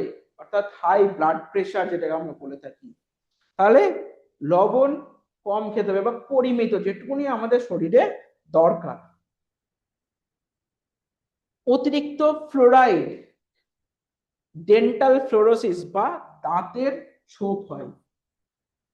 একটা ইন্টারেস্টিং কথা শুনবে, যে আমরা দাঁত মাজি কেন টুথপেস্ট দিয়ে, যে দাঁতে আমাদের দাঁতের যা ময়লা যাবতীয় আছে সেগুলো যাতে পরিষ্কার হয় আর আমাদের দাঁত যাতে সাদা ঝকঝক করে, মানে দাঁতে যেন কোনো ছোপ না থাকে, তাই তো? হ্যাঁ কি না একটুখানি আনসার দেবে, তাহলে বলতে পারবো। আমরা দাঁত মাজি কেন? দাঁতে যাতে আমাদের হলুদ ছোপ না হয়, পরিষ্কার হয়, সেই জন্য আমরা দাঁত মাজি ভালো করে, আর দাঁতের ফাঁকে যেন আমাদের খাবার না থাকে, যাতে ব্যাকটেরিয়া দুর্গন্ধ না হয়। তাহলে টুথপেস্ট দিয়ে টিভিতে অ্যাড দেয় যে হচ্ছে টুথপেস্ট যত বিভিন্ন ধরনের টুথপেস্ট আছে মাজলে দাঁত একদম ঝকঝক চকচক করছে, তাই তো? অ্যাড তো দেয়, আমরা দেখেছি। কিন্তু এখানে দেখো কি লেখা আছে, অতিরিক্ত ফ্লোরাইড যেটা ডেন্টাল ফ্লোরোসিস বা দাঁতের ছোপ তৈরিতে সাহায্য করে। এবং তোমরা ইন্টারেস্টিং জিনিস জানো, কখনো নিজেরা একটু গুগল করে দেখবে, পড়াশোনা করে দেখবে, সমস্ত টুথপেস্টে হচ্ছে ফ্লোরিন আছে। সমস্ত টুথপেস্টে কি আছে? ফ্লোরিন আছে বা ফ্লোরাইড আছে। তাহলে অতিরিক্ত ফ্লোরাইড যদি দাঁতের ছোপ তৈরি করে, যেটাকে আমরা বলছি ডেন্টাল ফ্লোরোসিস, তাহলে বেশি দাঁত মাজি, টিভিতে অ্যাড দেখায় যে দাঁত মাজলেই দাঁত চকচক করবে, সেটা কি করে সম্ভব? বুঝতে পারলে কি বললাম? কোথায় কোথায়? হ্যাঁ না একটু জানাবে। এই যে ইন্টারেস্টিং জিনিসটা বললাম, বাড়িতে একটু পড়বে, নিজেরা ফোন আছে, গুগল আছে, তো নিজেরা দেখবে না পড়াশোনা করে, যে অতিরিক্ত ফ্লোরাইডে দাঁতের ছোপ হচ্ছে, আবার এদিকে টিভিতে অ্যাড দিচ্ছে দাঁত মাজলে একদম দাঁত ঝকঝক করবে। তাহলে দুটো কিন্তু আবার প্রত্যেকটা টুথপেস্টেই ফ্লোরাইড আছে। প্রত্যেকটা টুথপেস্টে ফ্লোরাইড আছে, বাজারে যত টুথপেস্ট বিক্রি হয় সবগুলোতে আছে, দেখে নেবে। ঠিক আছে, তাহলে বোঝা গেল। চলে আসি পরেরটা, হয়ে গেছে। আর এক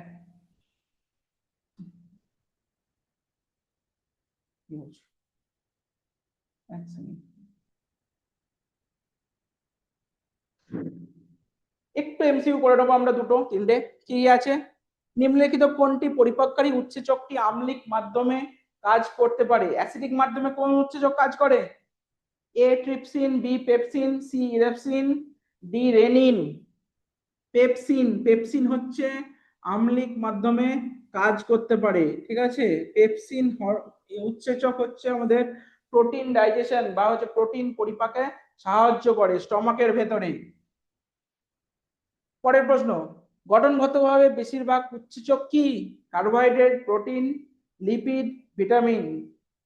সমস্ত এনজাইমই গঠনগতভাবে কি? আনসার কি হবে? সমস্ত উৎসেচক গঠনগতভাবে প্রোটিন। একমাত্র এক্সেপশনাল কি পেলাম না? রাইবোজাইম। এক্সেপশনাল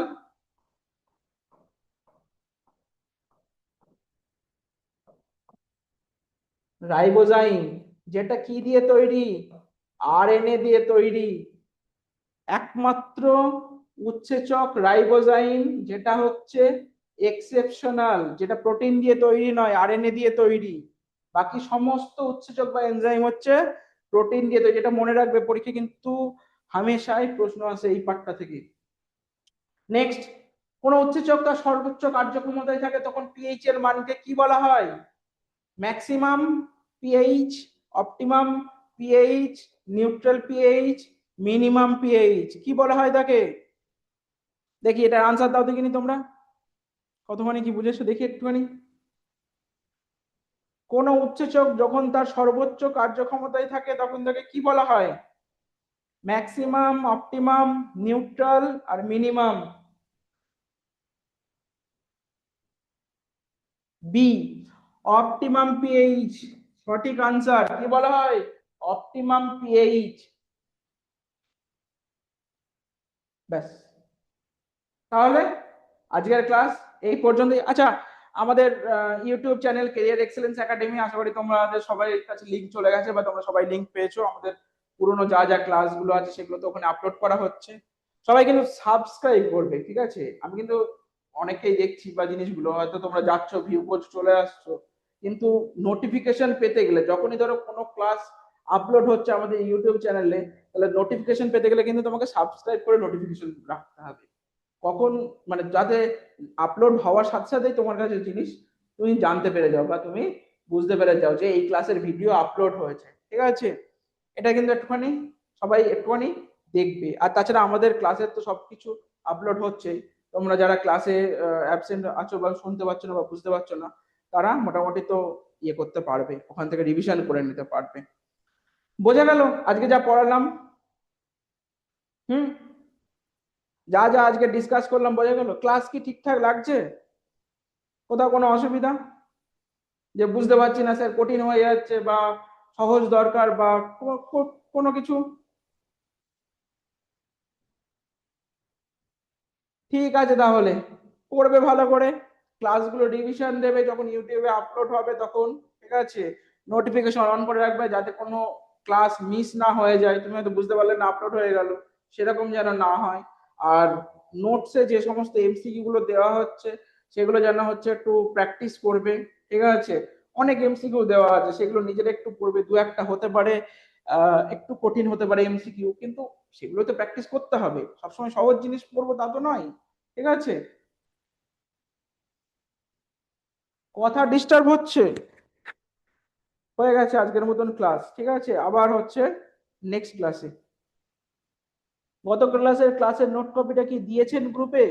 ঠিক আছে, আমি দেখে নিচ্ছি গত ক্লাস আগের দিনের ক্লাসের হচ্ছে নোটস দিয়েছেন, ওই তো প্রোটিন লিপিড যেটা পড়ালাম চলে যাওয়ার কথা, ঠিক আছে? আশা করি পেয়ে যাবে তোমরা।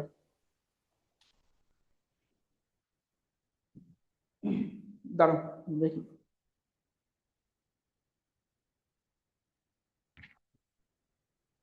স্যার,